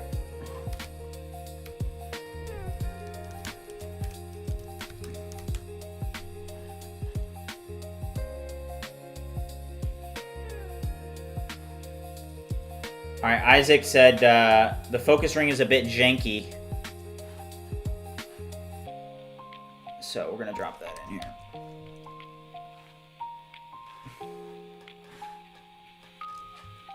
Remove it. We're going to try GPT-5 fast on that. Oh, click keep? No. Because I'm not in a... it should be... I'm in npm run dev, so it should be updating. Brother Codes, yeah, I hit usage limits. I usually go over. Like right now, this month, I hit my... But also, I did make a mistake. I will say that I was using the max a lot at the beginning of the month. I think if you use the max, you get taxed like way more. Because if I look at my usage now... so, I guess like my usage today has been around... Yeah, I mean, it's expensive. Yeah. I mean, Composer 1 is cheaper. Claude 4.5 is expensive. So I just think that like once you do hit your ultra limits, you just have to be smart. I mean, you just have to be smart, right? You have to be smart with your spending. But yeah, so I've done ultra and then I've gone over by $44. But also, I haven't been able to use cursor as much as I normally do just because of that issue. What is going on?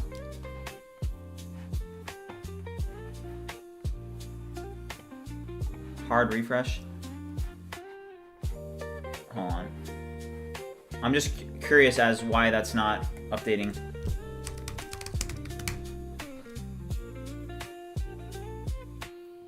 I have tried SpecKit. I'm not a big fan. I think it's like super complex. Definitely a learning curve on it.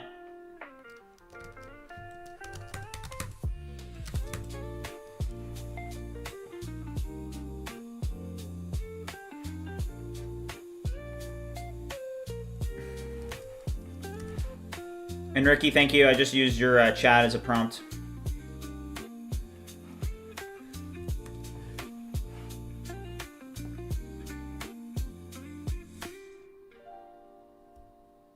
Ubixar, yeah, probably.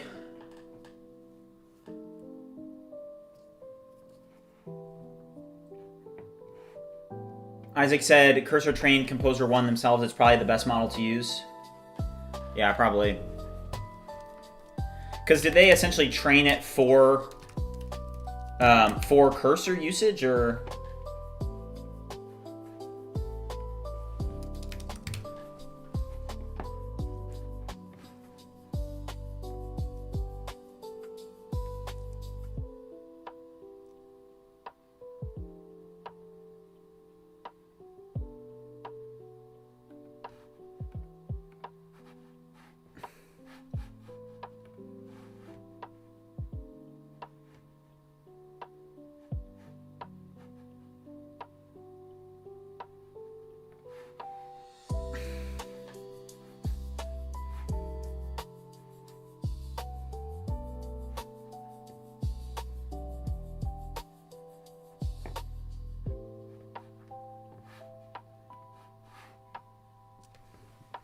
Brother Codes said, that's my thing with cursor. I never hit usage limits on Codex on the 200 plan. No, 100%. No, I think that's a valid statement. All right, nice. That looks a lot better. Shout out to Enrique for that. Thank you.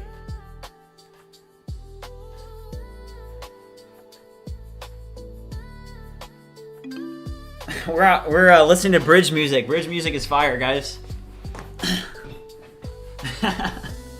Literally bridge music. That's sick. All right, let's see if this uploading works. We may have broken the functionality. Let's see here. Let's actually try a publish now. Or no, let's do a schedule for later. Bridge mind. It's going to be a short form.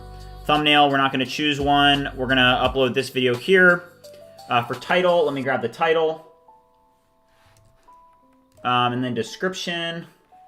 Here's the description. And let's see here. I want to try something. So if I paste in here, I don't think it, yeah, it just doesn't do it. Okay, that's fine. It's not specific to that. Okay, perfect. So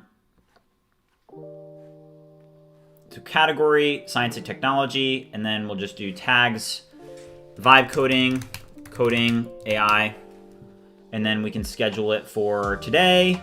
It detects my local time zone of Eastern, and then we'll schedule it for, yeah, I don't like that.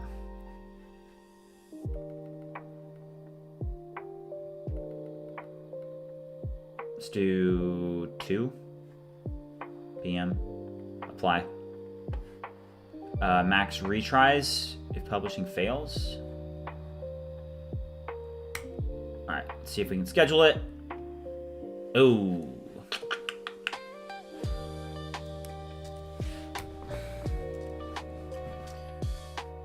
Let's see what happened. Cannot schedule post. Queue system is disabled. Oh yeah, we have a queue system. Spike said, what is the lo-fi channel called? Yeah, 1 second, let me grab it. So I kind of already mentioned this, but what we're listening to right now is I had an issue with copyright last night on the stream. Our stream got shut down because of copyright, and I already was listening to like some different AI music channels, so I decided to create my own AI music channel, and I'm going to end up using ViewCreator to be able to create faceless YouTube channels and stuff. This is the first one. But I'm going to drop in this playlist that you guys are all listening to. If you guys like it, go subscribe, because I just created it this morning, and I'm probably going to start releasing like different playlists and stuff over there. Zuhaib, how's it going? Welcome.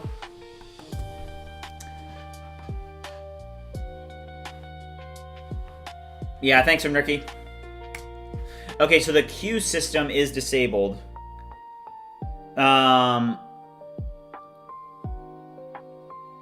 Okay. So The queued system is the Bull MQ system. Yeah, thanks, Spike.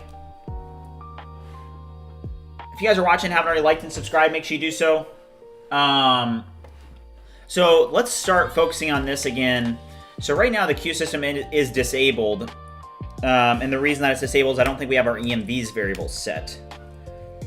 Why is the queue system disabled? Do not look at my EMV vars, but note that I have not yet set the EMV vars associated with Redis.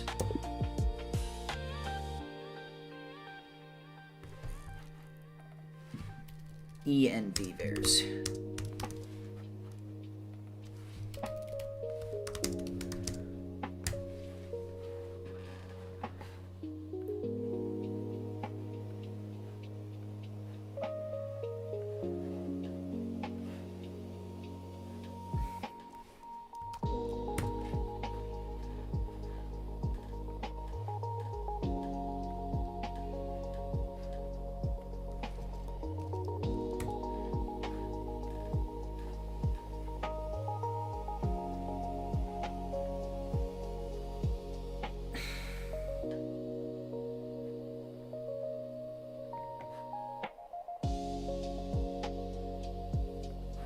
Okay, so what's happening here is there is a publishing system and then there is a queue system so that you can either schedule or just publish your post directly. I believe that the issue that we're having with this not being able to schedule is because we have not actually implemented the queue system yet. So we're going to take a look at that.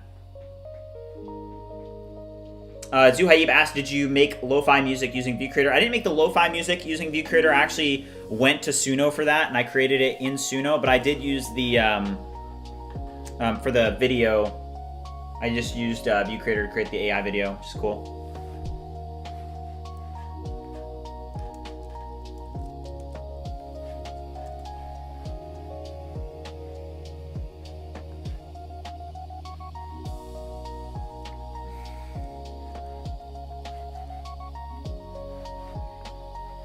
Okay, so because Resi's enabled isn't set to true, the app returns a minimal queues module, no BullMQ Redis, so queue service logs queue system is disabled since you haven't set the EMV vars yet. To enable, okay. How do I set Redis up on my local machine? I am using Elasticache in AWS, but locally, how do I get this working?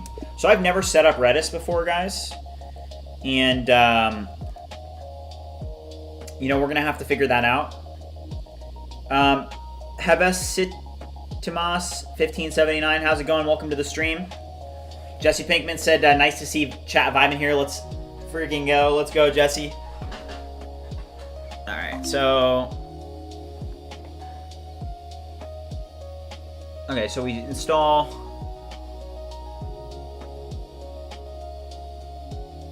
It's recommended that we do Docker.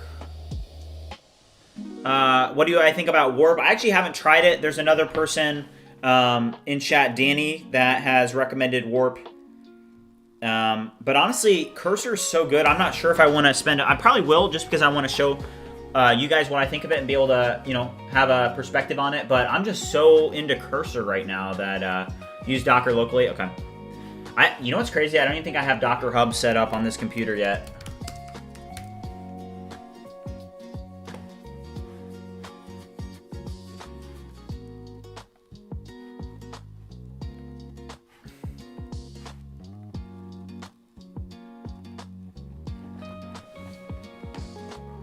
Okay, I'll run in Docker.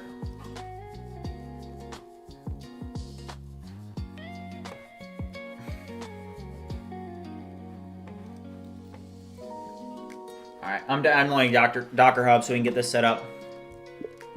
I am downloading Docker Hub right now so that we can get this set up. Note this and assist me with next steps. Okay. I'm telling you guys, the cold plunge is life-changing. Yeah, Docker Desktop right here.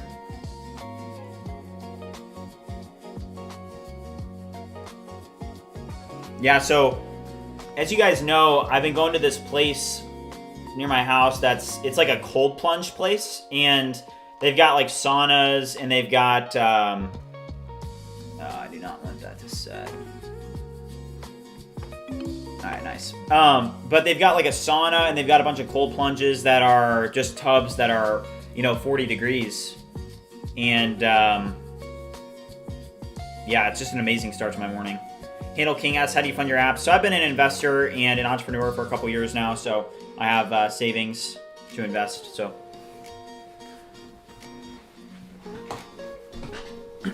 Okay, start Redis and Docker. Okay.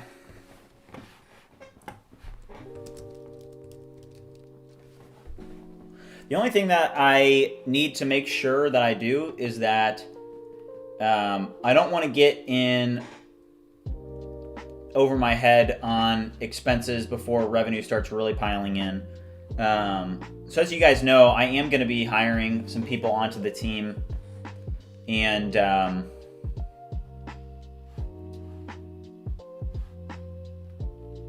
sorry, I'm doing something on my end. But I'm going to slowly start, hiring some people to help. But, hold on.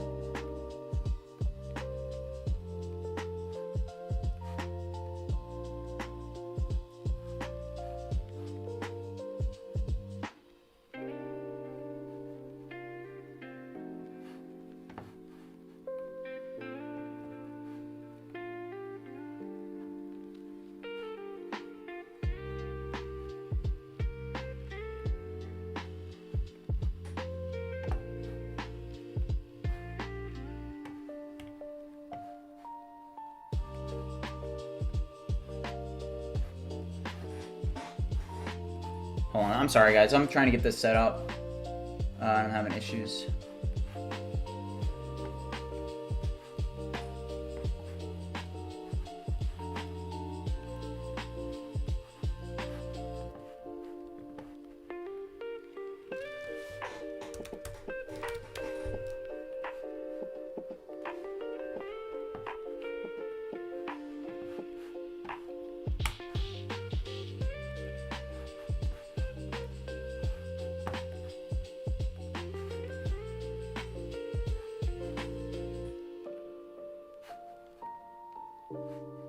All right, there we go. All right, so I now have Docker set up. All right, this is Docker desktop. Why am I not signed in already? Oh my gosh. Very annoying. There you go. Cool. All right, so here's Docker desktop. Oops.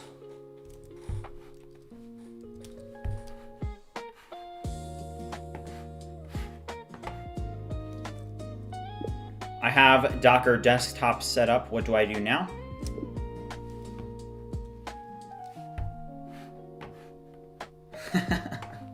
Max, very funny. Max said, real men don't need prompt engineering. All we need is make it good. Oh my gosh.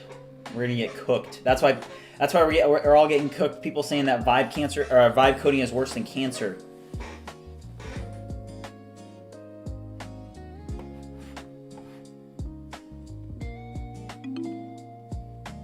Okay, hold on, this wants it. So let me go here real quick.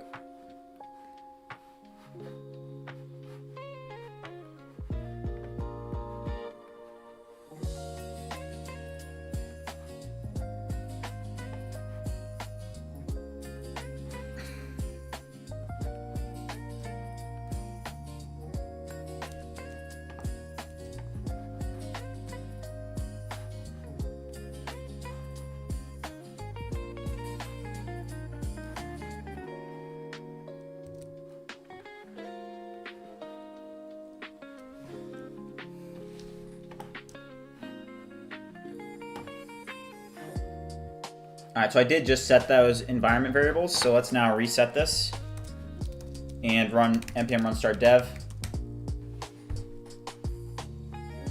Thanks, Oren. All right, reset.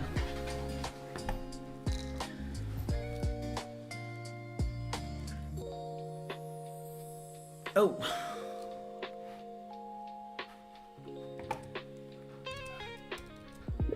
Okay, so I set these env vars, and now I am getting these errors.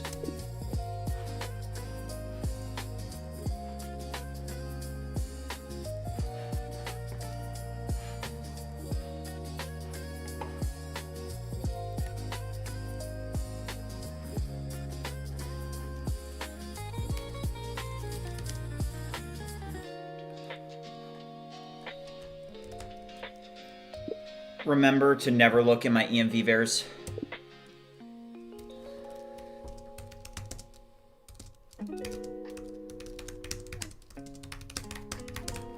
Alright, I'm gonna use the restroom real quick, guys. I'll be right back.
Yeah, I'm pretty sure that's already integrated, Max.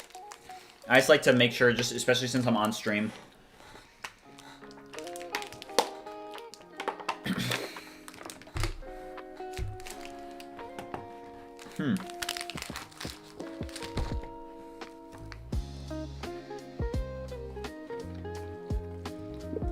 Choose the best path for me.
What are the EMVs that are needed for the Instagram integration?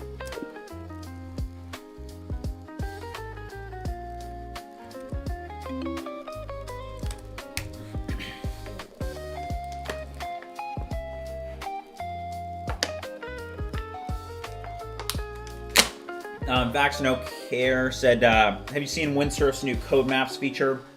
Code maps help with code-based understanding by mapping how everything works together, showing the order in which code and files are executed and how different components relate to each other. I have personally not seen it. I'm not a huge Windsurf fan. I did download it and buy a plan the other day so I could try the SWE 1.5 model, but not super impressed, to be honest. But yeah, Linux, thank you. If you guys are watching and haven't already liked and subscribed, make sure you do so. Also, there is a Discord link that's pinned in the chat as well as in the description below. If you have not already joined the BridgeMind community of vibe coders and builders, make sure you do so. We have over 640 members. Let me actually pull up and give a shout out to some of our new members. Shout out to Bounds and shout out to Max Jacob. Welcome to the community, guys. I'm happy that you're here.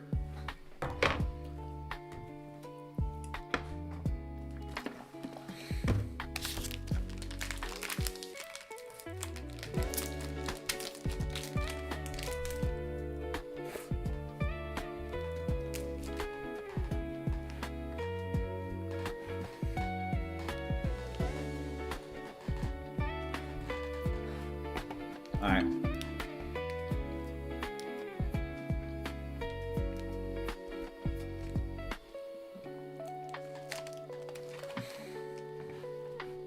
I'm going to set these.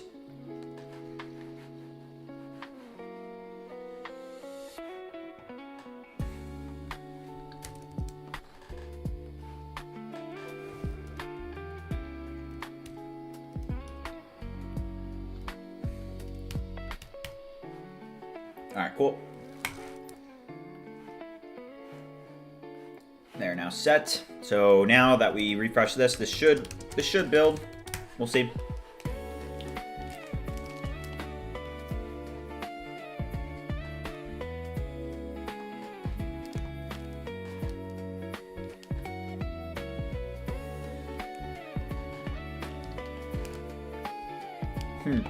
Oh.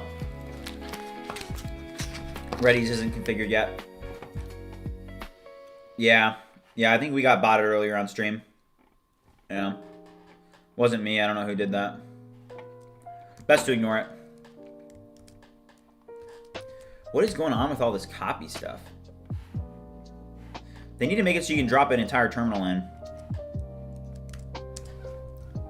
What is happening? Why isn't this connecting? How do I get this started up? Danny, what's Gordon? Gordon is the best AI model.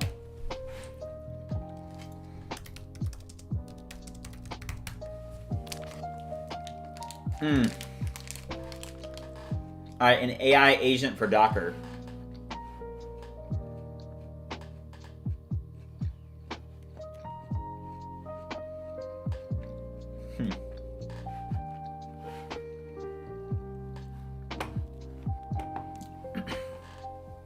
I'm gonna have to learn from you, Danny. W Dan.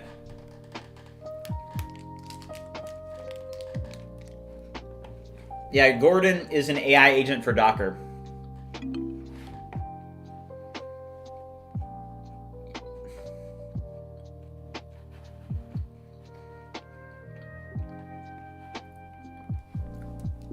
I want you to do this for me.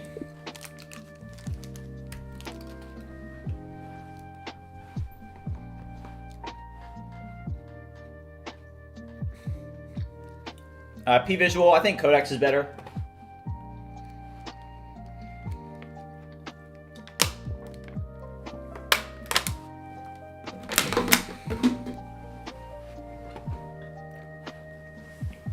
Guys, make sure you drink some water.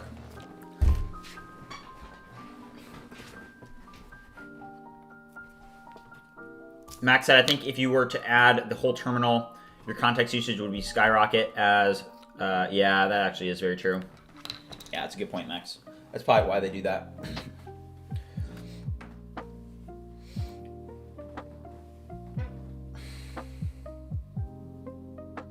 If you guys are watching and haven't already liked and subscribed, make sure you do so.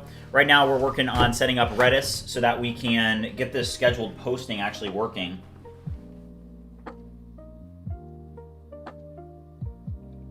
Facts No Care said, anyone got any theories why Anthropic gave a free month of Max to people or $1,000 of free Claude Code web usage? I think that they're trying to like really push their product. Yeah, I don't know what's going on, but it seems like they are really trying to push it.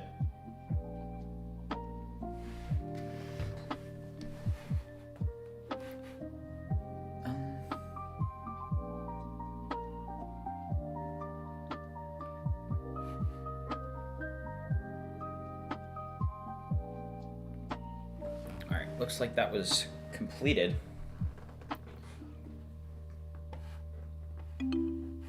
All right. Oh, shoot.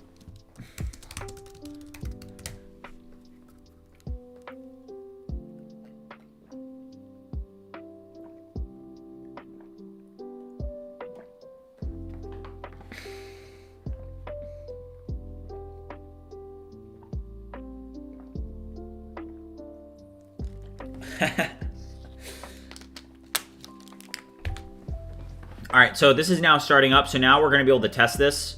First of all, what's causing this? Is this just a cached error, or what's going on with that?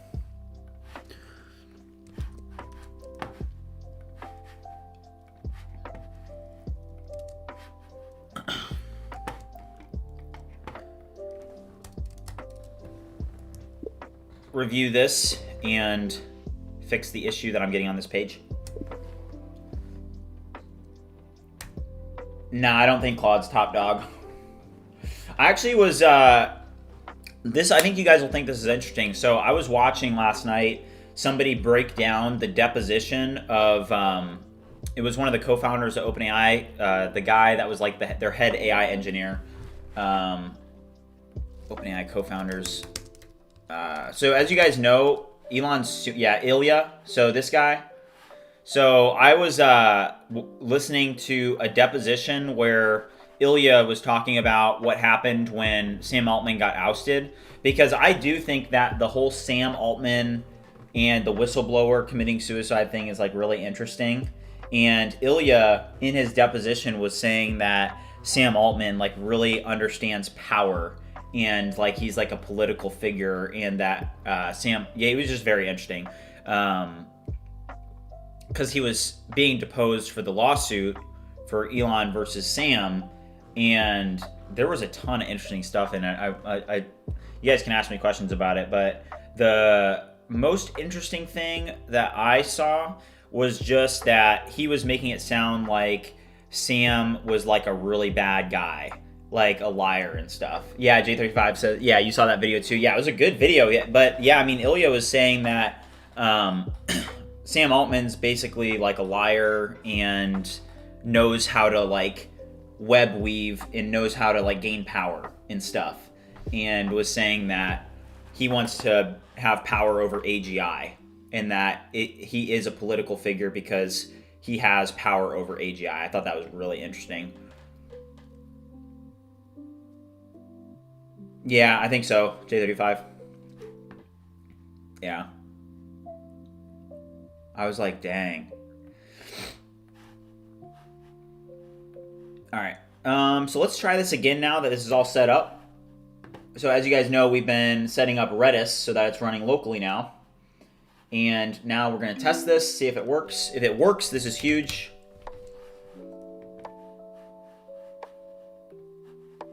So let me get this ready for posting here. All right. Just give it a title. So it's going to be a short, no thumbnail. Here's the title. Here's the description. And then visibility is going to be public. Category, science and tech. Tags, vibe coding, AI. Then schedule time. And I do want to make this a little bit better, but it's fine for now. But let's do it like here soon. We'll do let's just do 2:20 p.m. And wow, you have to click that. Oh, wow. Okay. Oh, wow. Does that work or?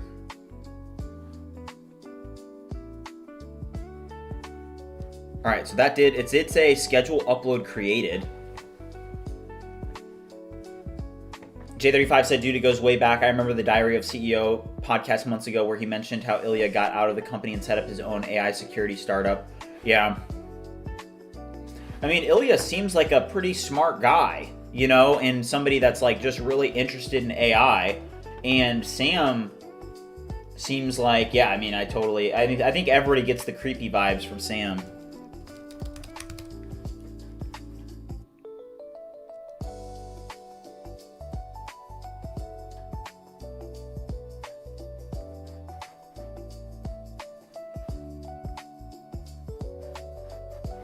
Okay.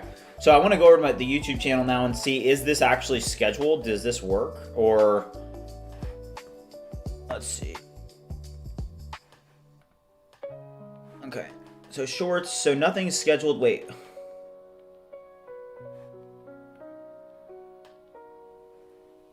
When did this go out?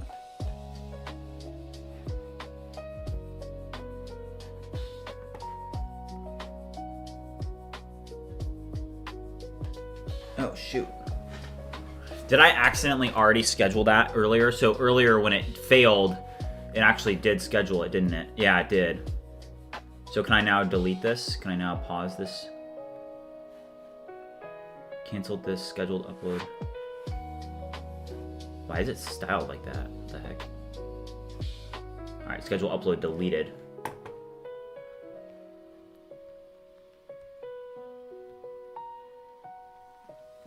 J35 said capitalists are pouring in tons of cash into the whole AI market. We know for sure it will be controlled and capitalized for sure. Yeah, 100% J35. So this actually did work. So something that I may have gotten wrong with this setup is that... okay, yeah, Max, yeah. But what I'm trying to see is I didn't have Redis set up on my system, right? So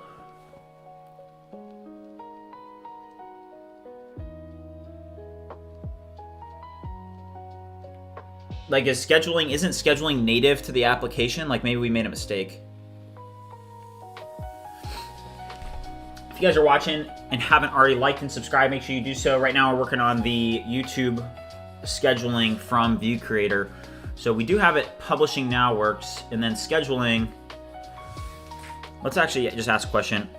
Wait, so help me understand this. So the video gets scheduled to upload from ViewCreator, and it's using BullMQ as a job system so that it publishes at that time from ViewCreator. Oh, hold on, guys. I'm getting a really important phone call that I gotta take. Hold on. I gotta take this call.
All right.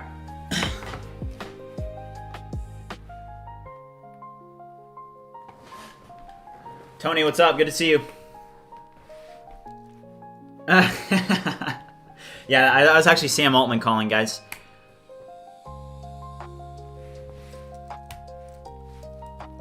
Is this actually the best practice, or is it possible to just do scheduling by integrating with the YouTube API? Review this in depth, review different sources that you can find, and tell me what the best practice is here.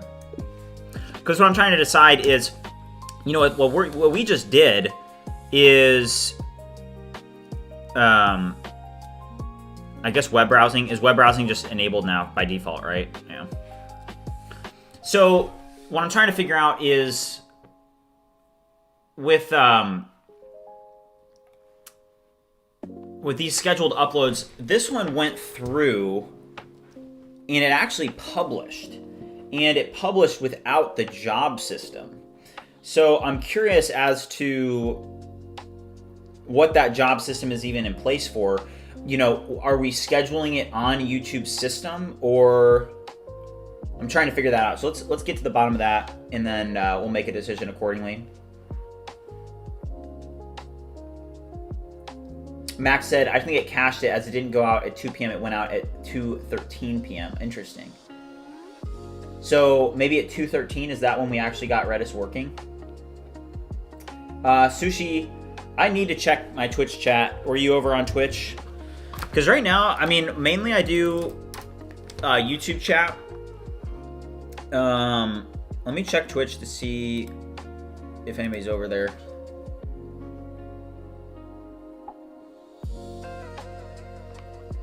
Oh yeah, I see you over there. You said monitor looks like it's half my height. I've got Twitch pulled up now. All right, so let's see what we need to do there. The Gato, good afternoon, man. He said it's night by me, but I'm about to vibe code for the next few hours. Let's go, Gato.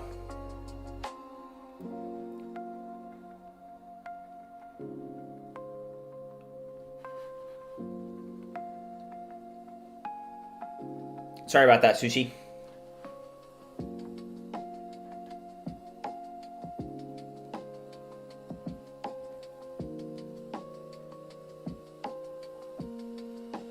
Okay, so let's read this and study up real quick. So I'm just gonna read this out loud. So short answer, yes, best practice is to let YouTube do the actual publish at time T.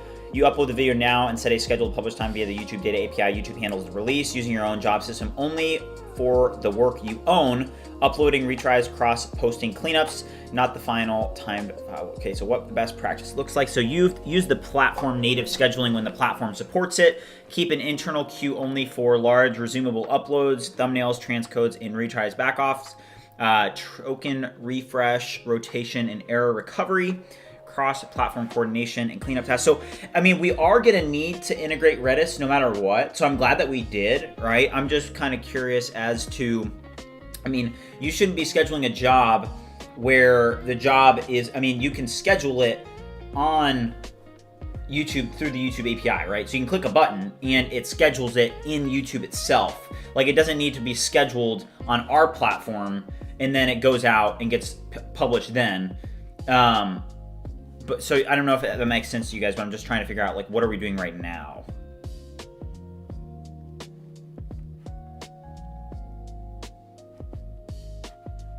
Okay, so where your queue still adds value, so backgrounding the upload. Okay, wait, hold on. Let's not even skip any. Let's read all of it. So how the YouTube scheduling works, API shape. So you upload with metadata containing a future publish time. YouTube will auto-publish when processing completes and the clock hits the target. Implementation details you should follow. Upload via videos.insert with part including status. Set status.privacy. Status equals private and status publish time equals the UTC timestamp. To change the schedule later. Parts equal status when you publish at. To cancel. Okay, so this is like totally will work. So now what we need to do is, what is our existing system doing? Is it integrating this logic, or do we need to make changes? Obviously, it would be better to integrate the scheduling system with these endpoints where it schedules it with YouTube and not just in our own internal system. Review in depth and identify what we're doing right now and help me figure out what the best practice is.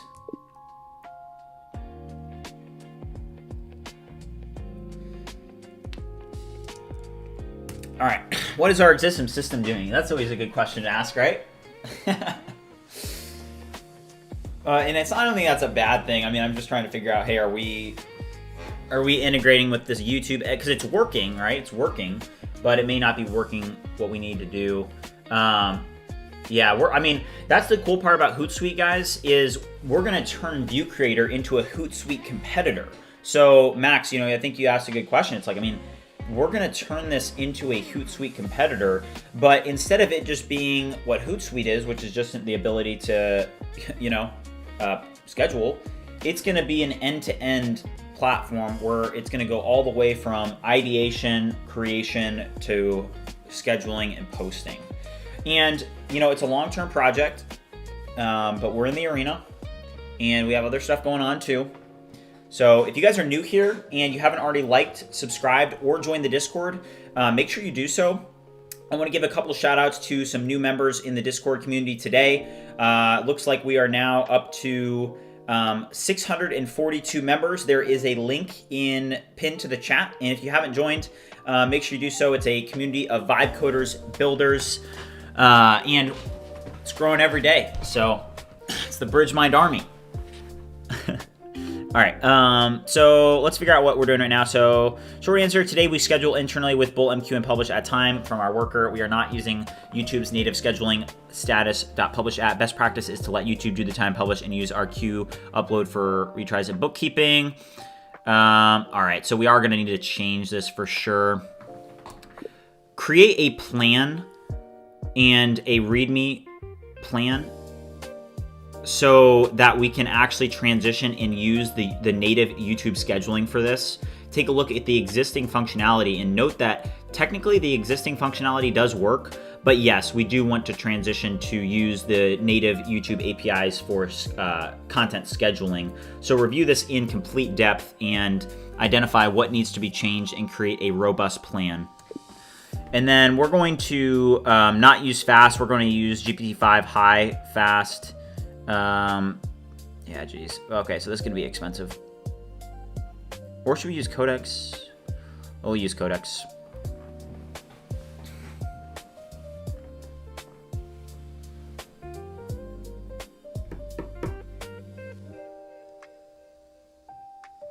Yeah, so Sushi, it's in open beta. You know, we get about 30 users signups a day, and revenue fluctuates. I think that MRR is now over $200. We did get, yesterday was a good day.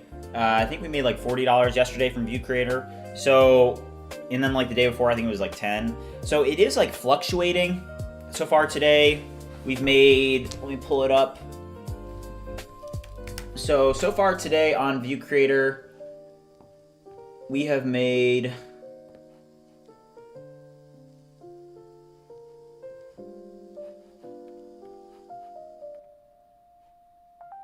hold on, I'm getting into Stripe. All right, so far today we've made $20, or technically $19.99. But yeah, here's what I see on my end. So gross volume $19.99, yesterday $39.97. I mean, nothing crazy, right? But revenue is coming in.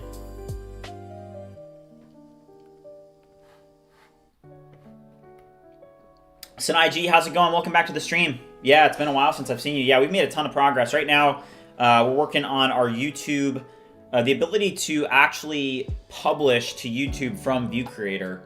This is a much needed feature, as we're going to do this with all the platforms. But right now, we're getting started with YouTube, as this is like the easiest one. Agreta War asked, what are the expenses like? So AWS expenses are about $600 a month. AI expenses are about $600 a month. And then I have additional platform subscriptions that I use that are mounting costs, probably around $500 to $600. So, you know, we're probably up to a little bit below $2,000, but, you know, expenses aren't increasing for the business. We've got AWS credits and stuff that are going to help, you know, in the meantime. But yeah, we're taking some losses, and that's all right.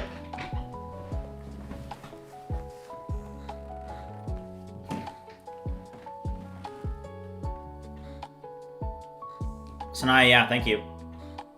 But yeah, I think this is a very much needed feature. I think this is going to change a lot with ViewCreator, but let's see here.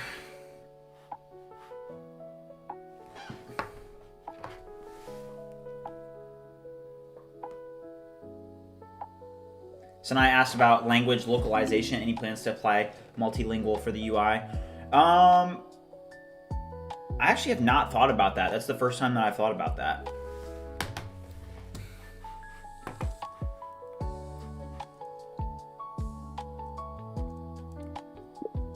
Okay, great. I now need you to implement the plan and update the code without breaking anything.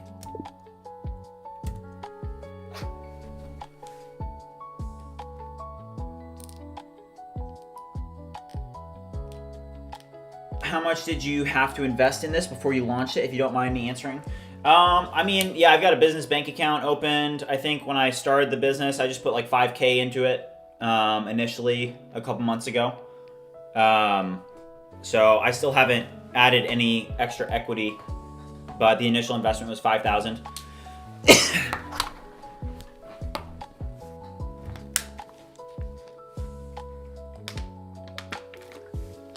All right, W Dan just dropped a link, so we're gonna have to check this out. He said next. Oh wow. Internationalization for Next.js.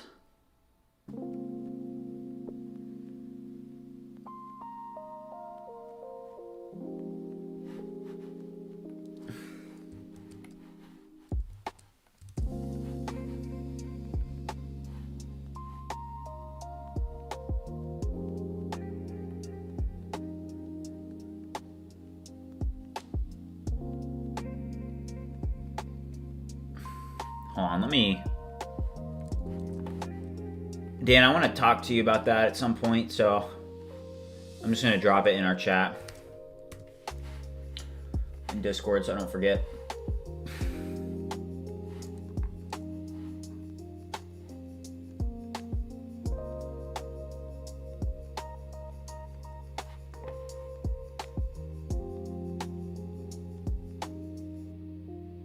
YouTube native?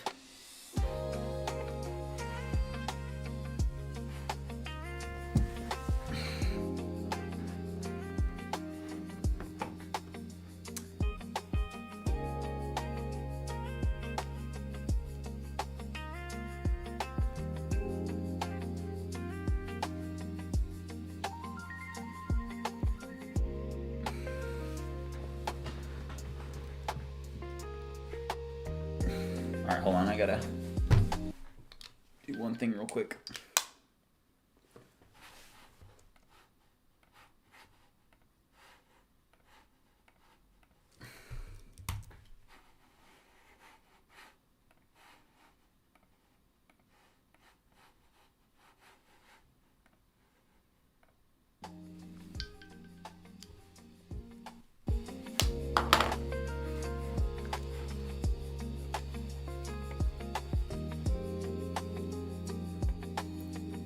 Yeah, that's where it becomes challenging, doesn't it, Sushi? Sushi said vibe coding is so fun until you have to start going to other sites to pull APIs and stuff. Yeah.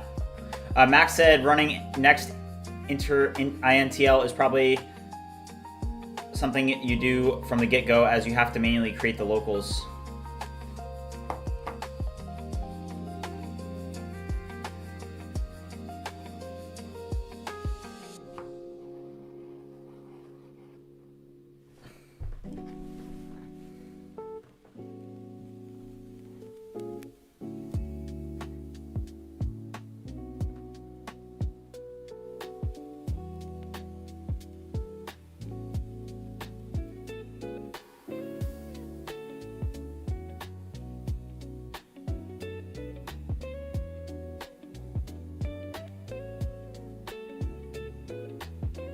Also, guys, I'm going to be back live again later tonight for another vibe coding, no talking, grind session.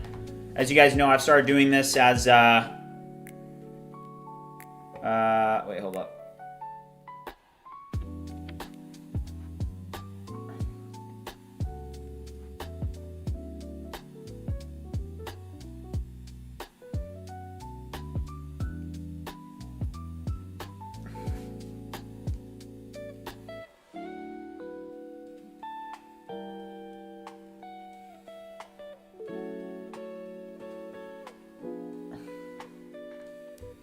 Proceed.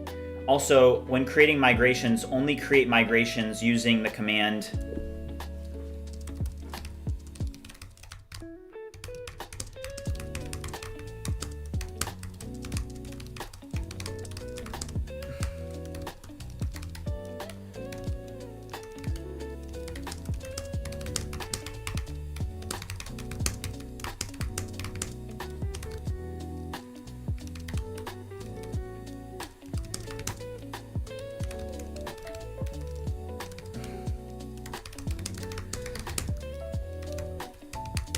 All right. So sorry about that. What was I saying? J35 said, all right, everybody, 3:36 a.m. for me. We'll call it a day. W stream. See you all in the next stream. W. See you, J35. Thanks for tuning in, man. WJ35. Have you ever got lost in the middle of a big project and everything is messed up? How you deal with it? I hate it when that happens. Yeah, I mean, BlackRock, so I think that does happen sometimes, and whenever that happens, all you got to do is, just take a step back, refactor, reorganize some things, get on the right track. That would be my suggestion. But also, yeah, J35 said use Git version control to restart when you mess up. That's a good point as well. Kassam said from revenue, how much was net profit? Any guess? Right now we're probably minus 3K. Yeah, we probably lost about 3,000.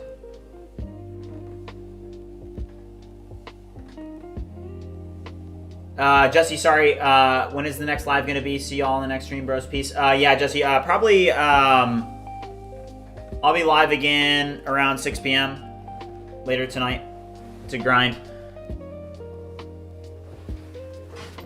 6 or 7, depending. Max said, other than what I said, I think it has support for Weblate, allowing your community to translate it. Oh, that's interesting. Weblate, I've never heard of it.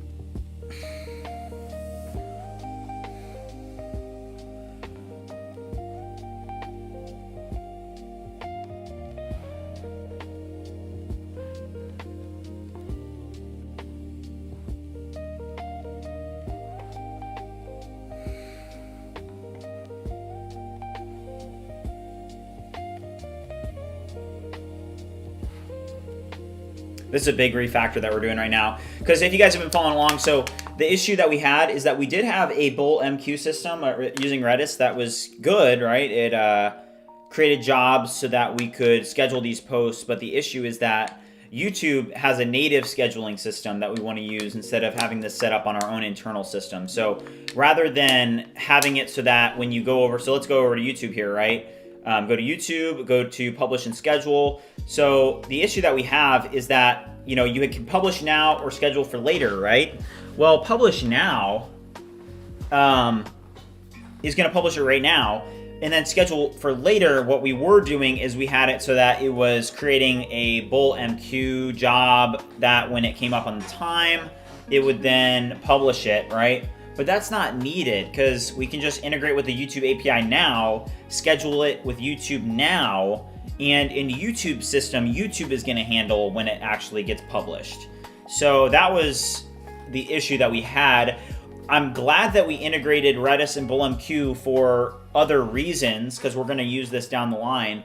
But for now, yeah, we definitely need to refactor that. Jose, how's it going? Welcome to the stream. If you guys are just tuning in now, make sure that you like and subscribe if you haven't already.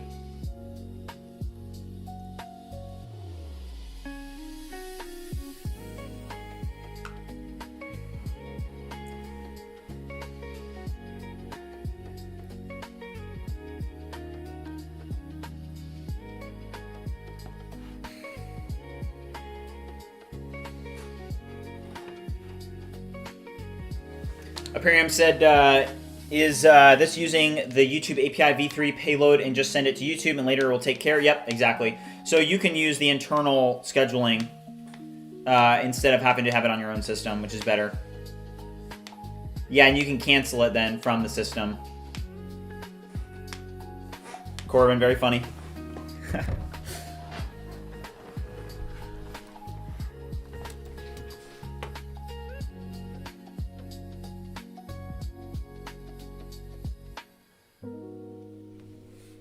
There's actually a reason that I'm doing it. Guys, you have to make sure that you plan 10 steps ahead.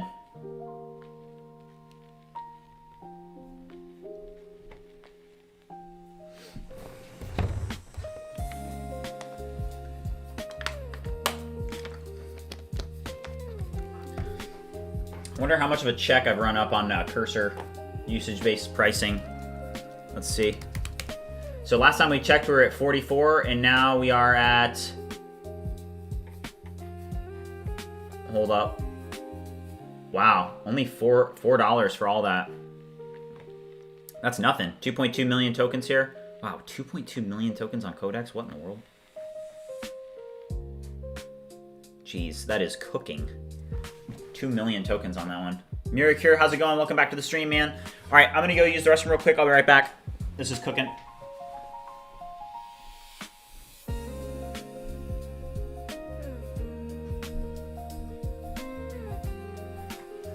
Hold up, I'll switch to this camera. This camera's cool.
Yeah, I like the Composer 1 model, Corbin. I think it's pretty good.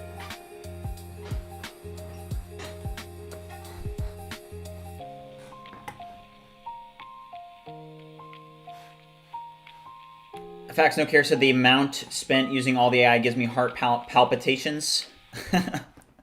Me too. I'm like, 50 cents? We should just have like a, I should just have dollar bills and just be like lighting them on fire. While Codex works. Anas, how's it going? Welcome to the stream.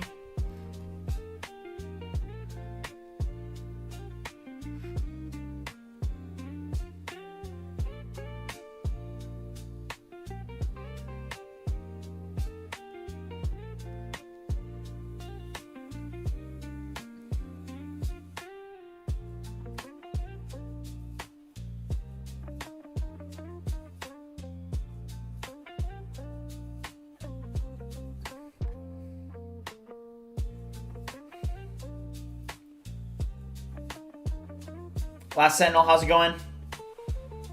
The poll is not for the No Talk stream. We're going to have the No Talk stream later tonight. But good to see you, man. Welcome back to the stream. The poll is just to make sure that it's a poll that say that have you liked the stream or not liked the stream. And 82% of you have said that you liked the stream, so I appreciate it.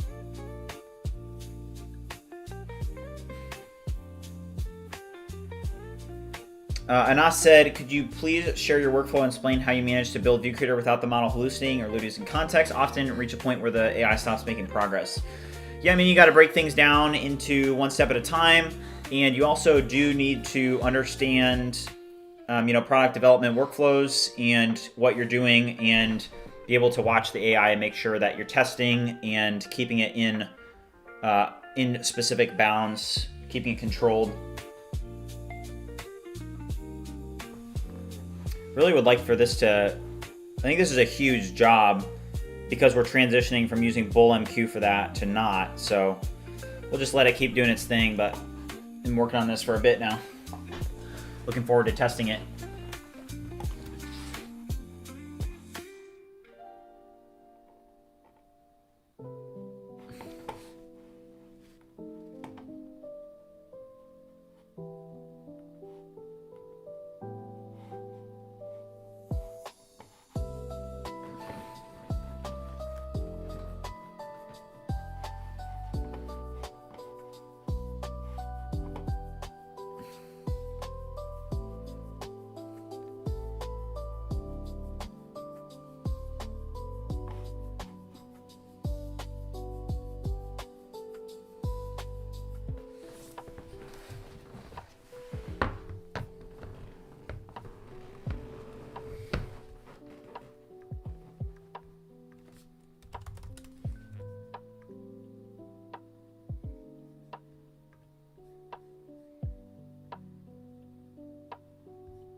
Yeah, Max, I should.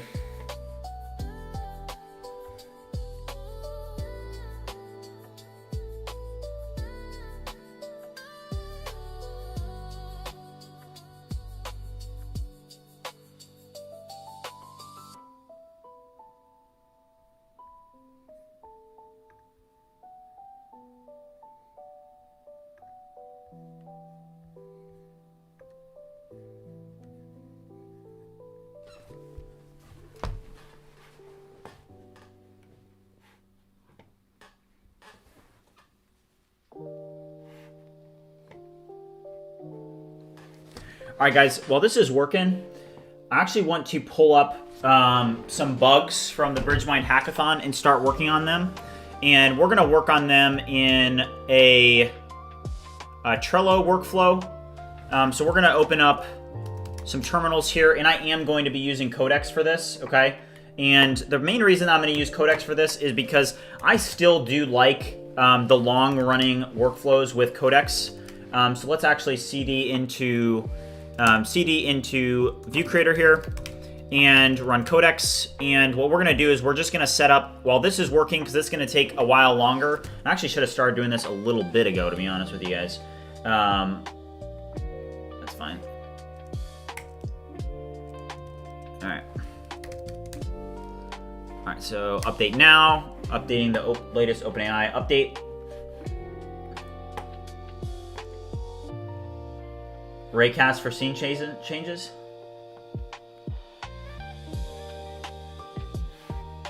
Why is it doing that?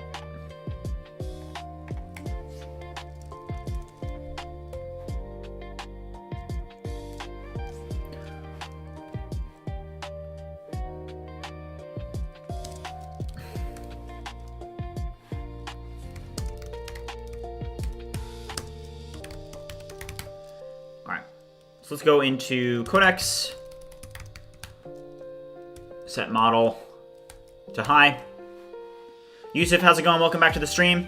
And I'm going to launch a bunch of Codex windows, and all of them are going to be used to start solving bugs that have been found inside of ViewCreator related to the hackathon.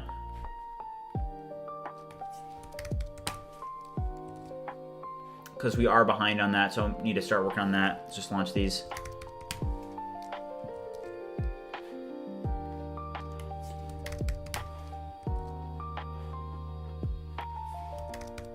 Let's start out with 5.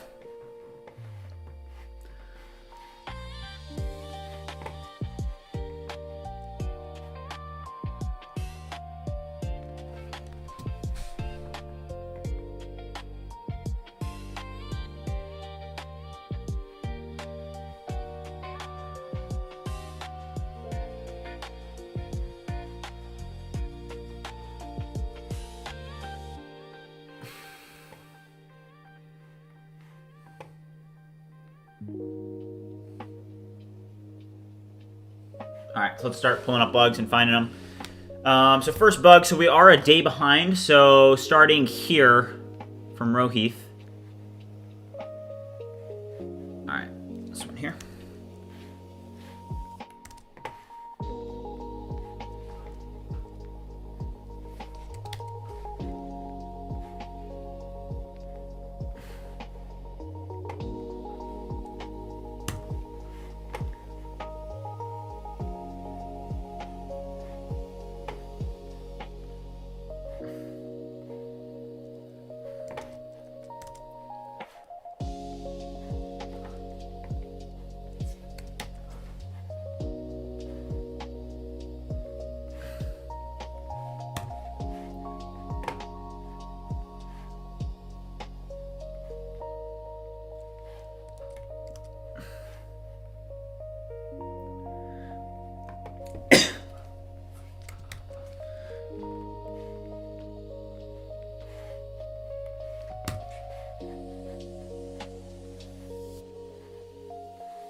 Max said that he logged into Codex last night and his usage was at 100%. Oh, there's a Codex known issue right now.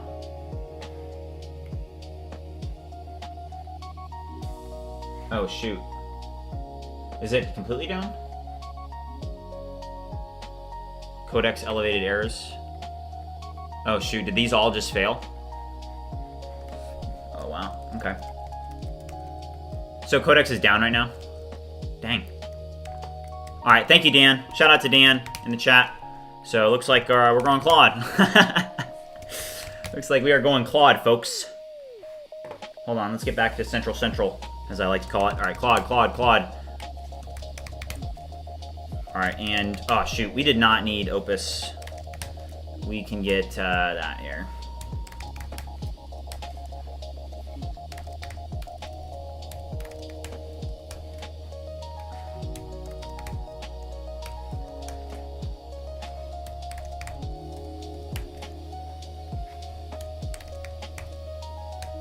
Alright, rip. That's alright. Thank you, Dan.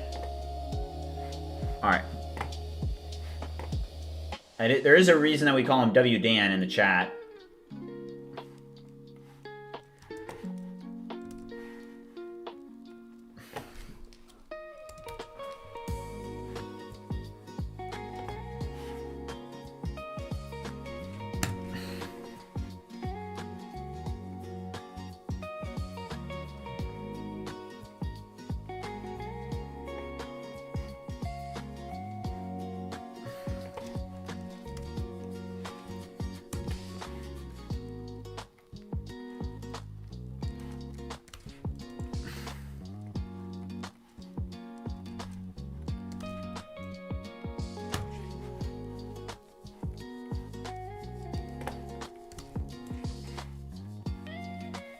Oh, Roheath just dropped a bunch of some pretty good bombs there.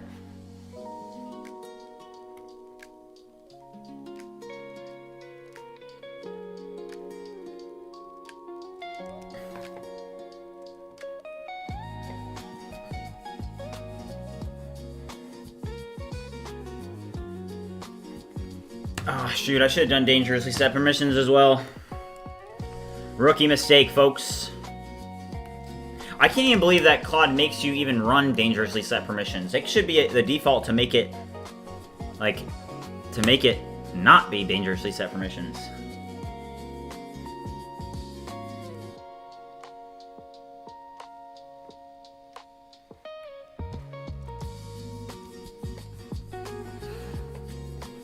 All right.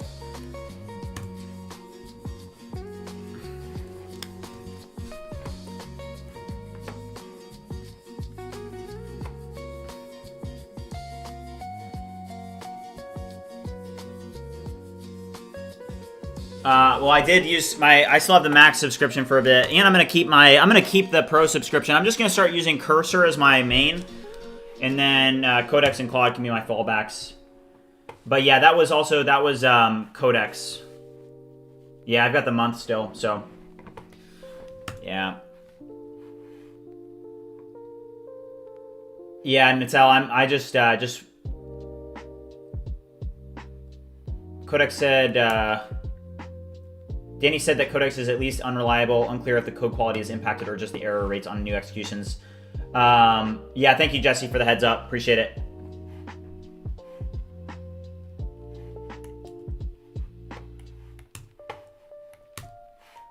Oh, Natal, that's interesting. So he said that they changed the percentage, so it now shows the percentage left, not the percentage used.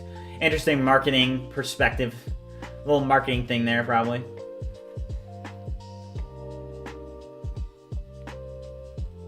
Yeah, Danny.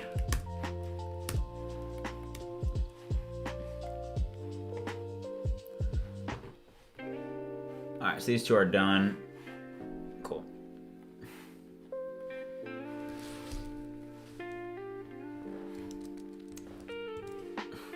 Chat, what do you guys think about, like, the actual companies? I think, like, Danny brings up a good point. Like, do you guys think that Anthropic is a better company than OpenAI?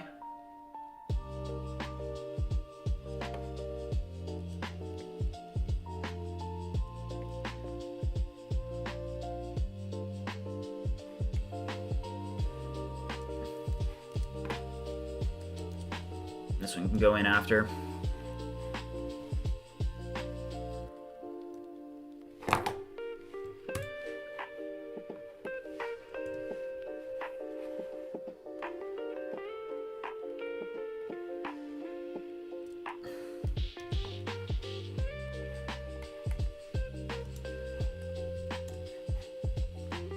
Shoot. Wait, did this finish? Or no, it just stopped. I said continue working. What do you think you're doing? Stopping. Oops.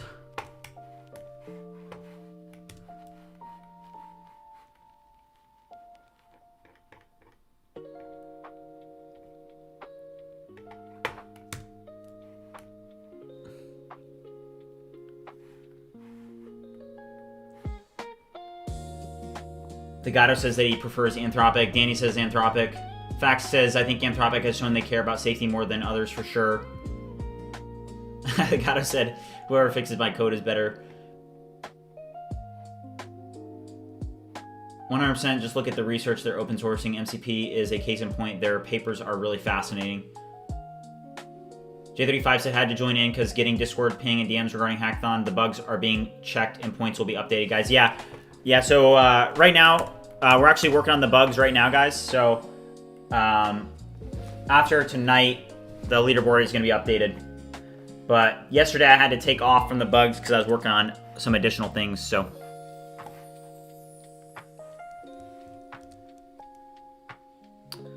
Oh, shoot. Hold on. Sorry. Sam Altman was calling me.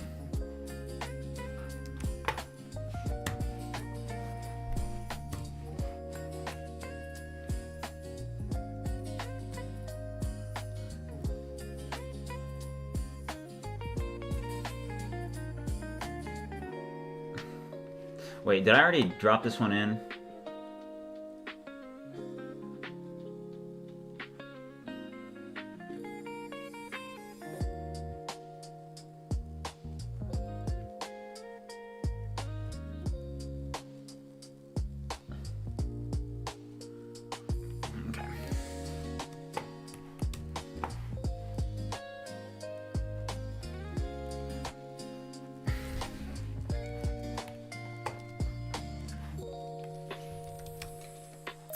Actually, I think 7 is enough.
Okay, Hubertus said, sorry for silly side questions. So what are you using for your great background music? Yeah, so this is actually pretty funny. So the background music is this playlist here.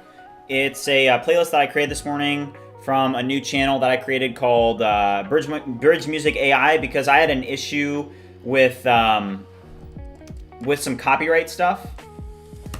So I created this new YouTube channel and I created all this music using AI. And I created the video using AI. So, pretty cool. but happy you like it. Thanks for Max. Also, yeah, thank you, Max, for dropping it in. Yeah, Francesco.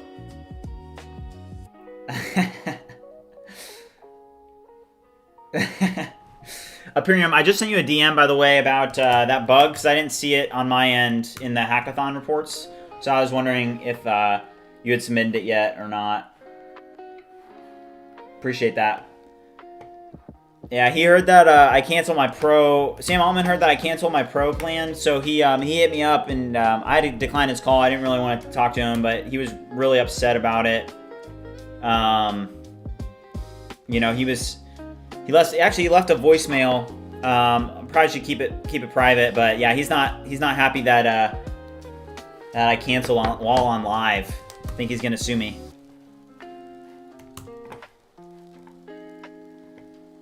If you guys are watching and haven't already liked, subscribed, or joined the Discord, make sure you do so. Wrapping up all these bugs.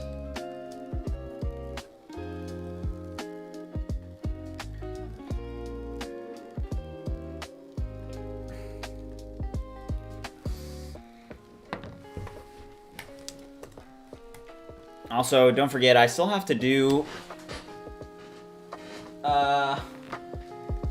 the Hootsuite scheduling. I haven't done that. Jeez. It's so cool when you have something to just pour all your time into, you know? Yeah. Yeah, Sam is not happy.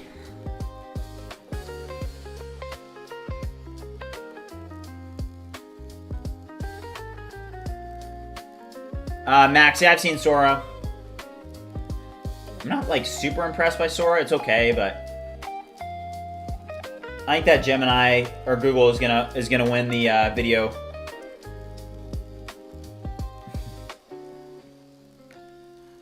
Okay, thank you, Imperium. Oh, 2 submissions. Hold on. Let me check. Oh, shoot. I actually have another call I need to take. Hold on. Sorry, guys.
All right, guys. Sam is furious.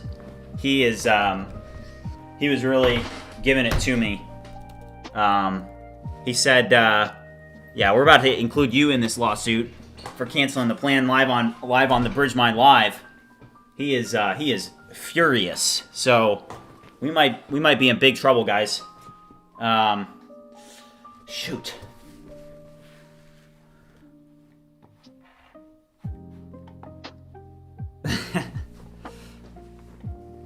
All right.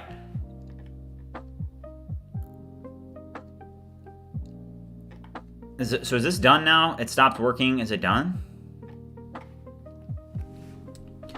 Are the updates completed?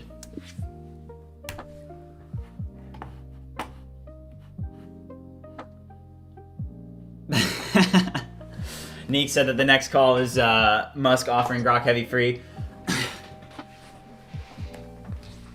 Nah, I'm just kidding. LCOSO, what's up? How's it going? Yeah, so Sam Altman just called, and he's pretty furious. All right, not yet. I may find it.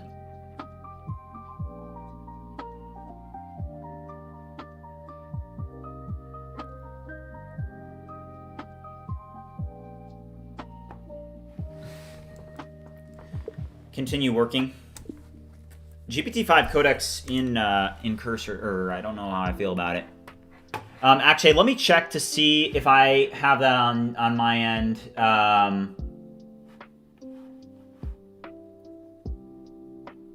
Yeah, I'm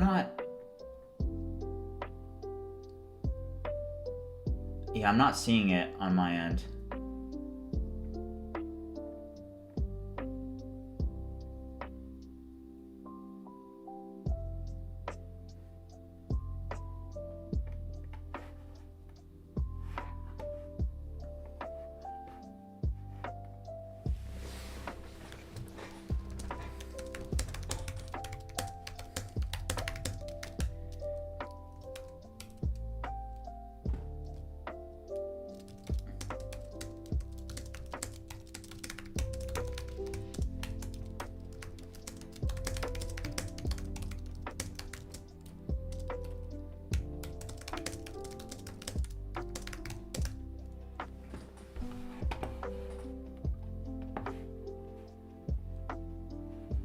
Okay, actually, I'm looking into it right now.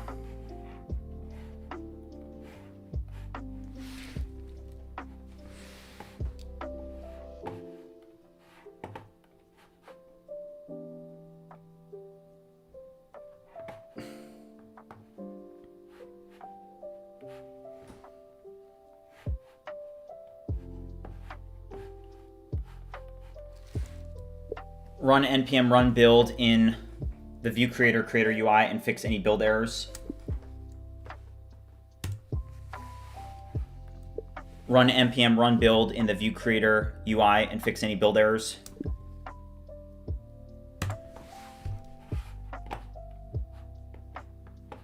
Shirag asked, what are you working on currently? So we're working on a couple things. We're fixing bugs with the Claude instances, and then here we're working on getting the publish to YouTube functionality working.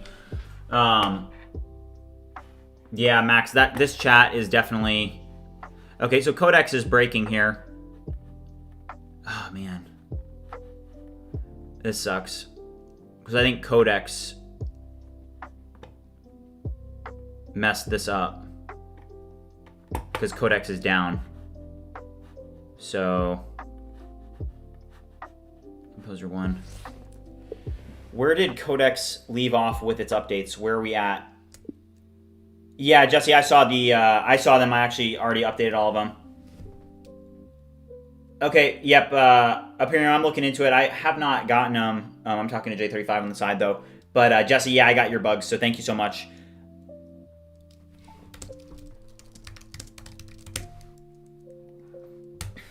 Yeah, OpenAI is down. Oh, wow. Yeah, okay, OpenAI is down. OpenAI status. Let's see. Codex elevated errors.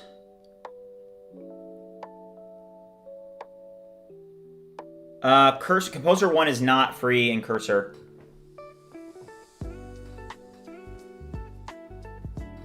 Angel Tech said, I'm so invested in this. What tech stack are you using? So I'm using Next, Nest, and Postgres.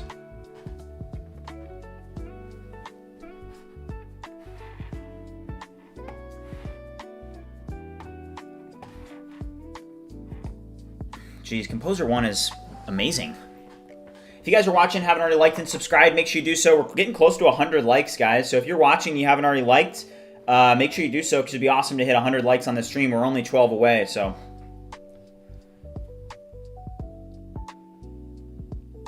All right, there's the generation of the migration. Let's make sure it goes through. It looks like it's going through. Generated successfully. Let's go.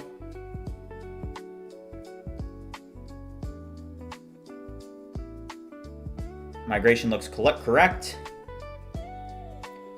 Yeah, Composer 1's pretty good, Yusuf.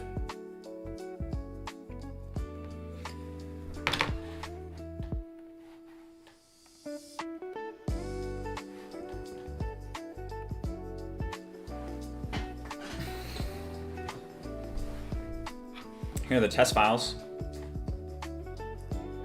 I mean, Composer 1's just so fast. Can you now update the original README files with updates now that we've done all of this work? Update the README files with what we've done and how things were done.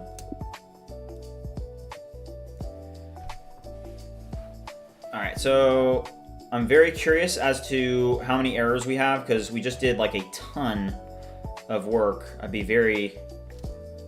I'd be surprised if we didn't have a bunch of problems, to be honest, but we'll see.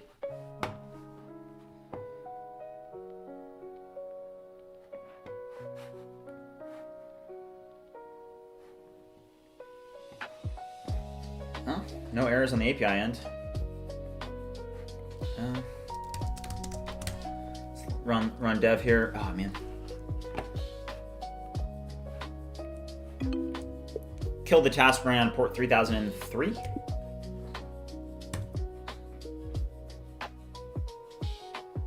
See ya, Krangu.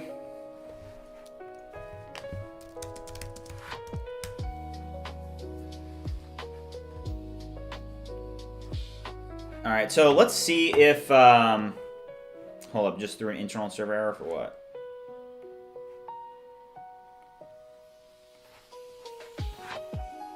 Oh, did I not run? Hold on. I think I know what's causing this.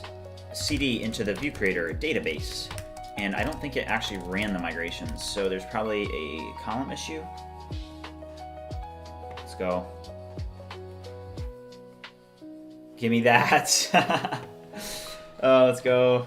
All right, so now let's test this. So let's pull up Claude here, and all I'm gonna do is I'm gonna retest. So we're gonna pull up Opus, and we're gonna test the scheduling agent now. So let's go to my dashboard, and let's go over here. So everybody cross your fingers, because we've been working on this for a minute. So we have this new... In this video, I'm going to be showing you 3 new Cursor 2.0 features that I've implemented into my workflow over this past week since the release of Cursor 2.0. All right, so download this, transcript only, copy all this, paste it in, same thing. Max said you should check what I sent on Discord. Let me see.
All right, Max sent a video that we're gonna watch. Hold on. This might be funny. Oh, Angel Tech, I just saw your super chat. Thank you. He said, here's my investment. I'm also working on a startup with a friend, and I want to come back to this video as a reminder of how we started. That's awesome. Thanks for the support.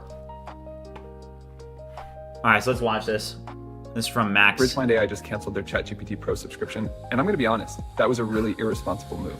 This is what their dashboard looks like. Big red banner, account shut off, they hit cancel and walked away.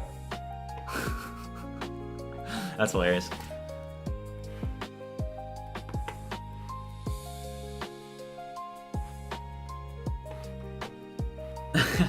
All right.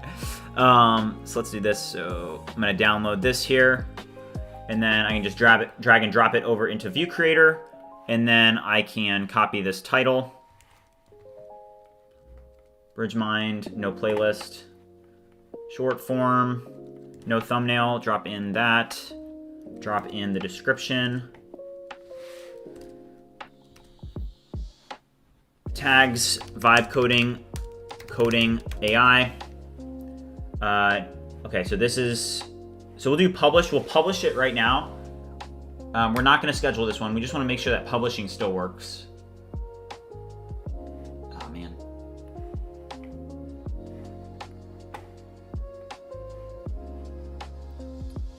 Says that it published it. Let's freaking go. Josh Whitaker said, I'm also vibe coding. I'm wondering if there's a way to be able to work on many AI prompts at once so I have something to do while AI is responding. Yeah, Josh, I do it all the time. Like if I pull up my terminals, we just finished a bug hunting session. Actually, it looks like there's a couple terminals that still need some responses from me. But, what was this one doing?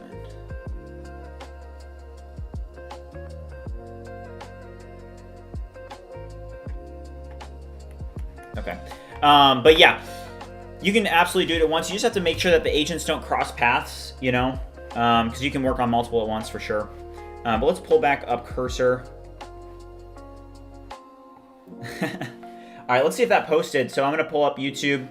Also, I'm going to do a quick subscriber check while we're at it. If you guys are watching, haven't already liked and subscribed, make sure you do so. We are at 88 likes, so only 12 likes away from 100. If you guys haven't already liked the stream, make sure you do so. Up to 6,336. And then, yeah, so here you guys see that short. If we go to content and go to shorts, so this is currently being uploaded, and we just uploaded this from ViewCreator. So this is what we put in.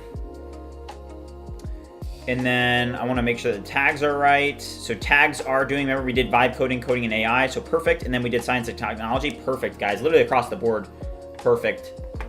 So I'm really happy about that. But now we actually, on to the really important part is scheduling. Can we actually schedule one of these? Because as you guys remember, the refactor that we did, that's what we were focusing on, is when we were doing this refactor, it wasn't, we already had the publishing functionality working. This refactor that we did was, we were changing it from using a native BullMQ system that used Redis to actually using YouTube's native API to do the scheduling for us so that we could get that off of our system. So now we click schedule for later. Bridgemind channel, short form, no thumbnail. Here's the title.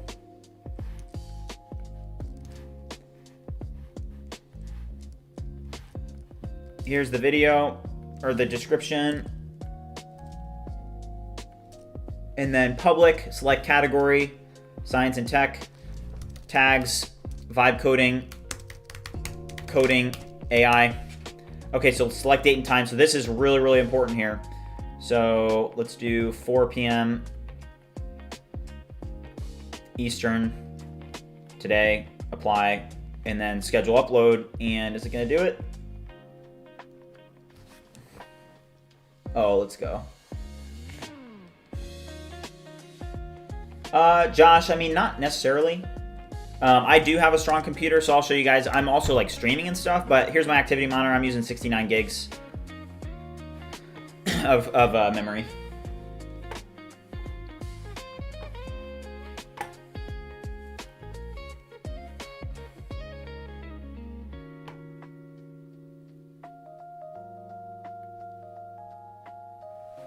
Yeah, Opus isn't that great, but you gotta do what you gotta do, right? All right, so the question is this now actually scheduled, right?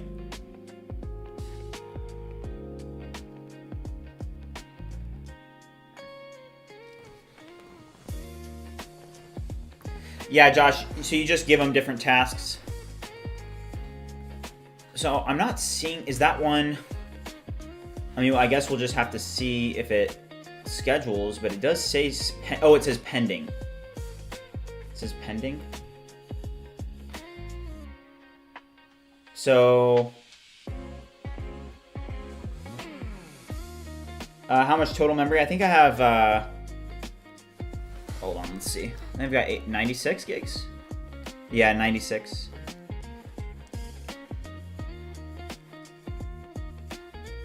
I have an M3 Ultra. But, guys, I'm going to end the stream here because this is going to take a while for this to actually test. And as you guys know, I'm going to be back on later tonight for the vibe coding no talking stream. So if you guys want to lock in and actually grind with me, we're going to be locking in tonight working on Vibe Academy. So as you guys know, I have another company that I've started called Vibe Academy, and we're going to be working on that project tonight. So if you guys have not already liked and subscribed, make sure you do so. Join the Discord community. There is a link in the chat and in the description down below. Thanks for tuning in today, guys. And with that being said, I will see you later, but I'll also be live again tomorrow. As you guys know, I'm live every day, usually twice a day. And let's just keep it going, guys. Let's continue to make progress, and I will see you guys later. Have a good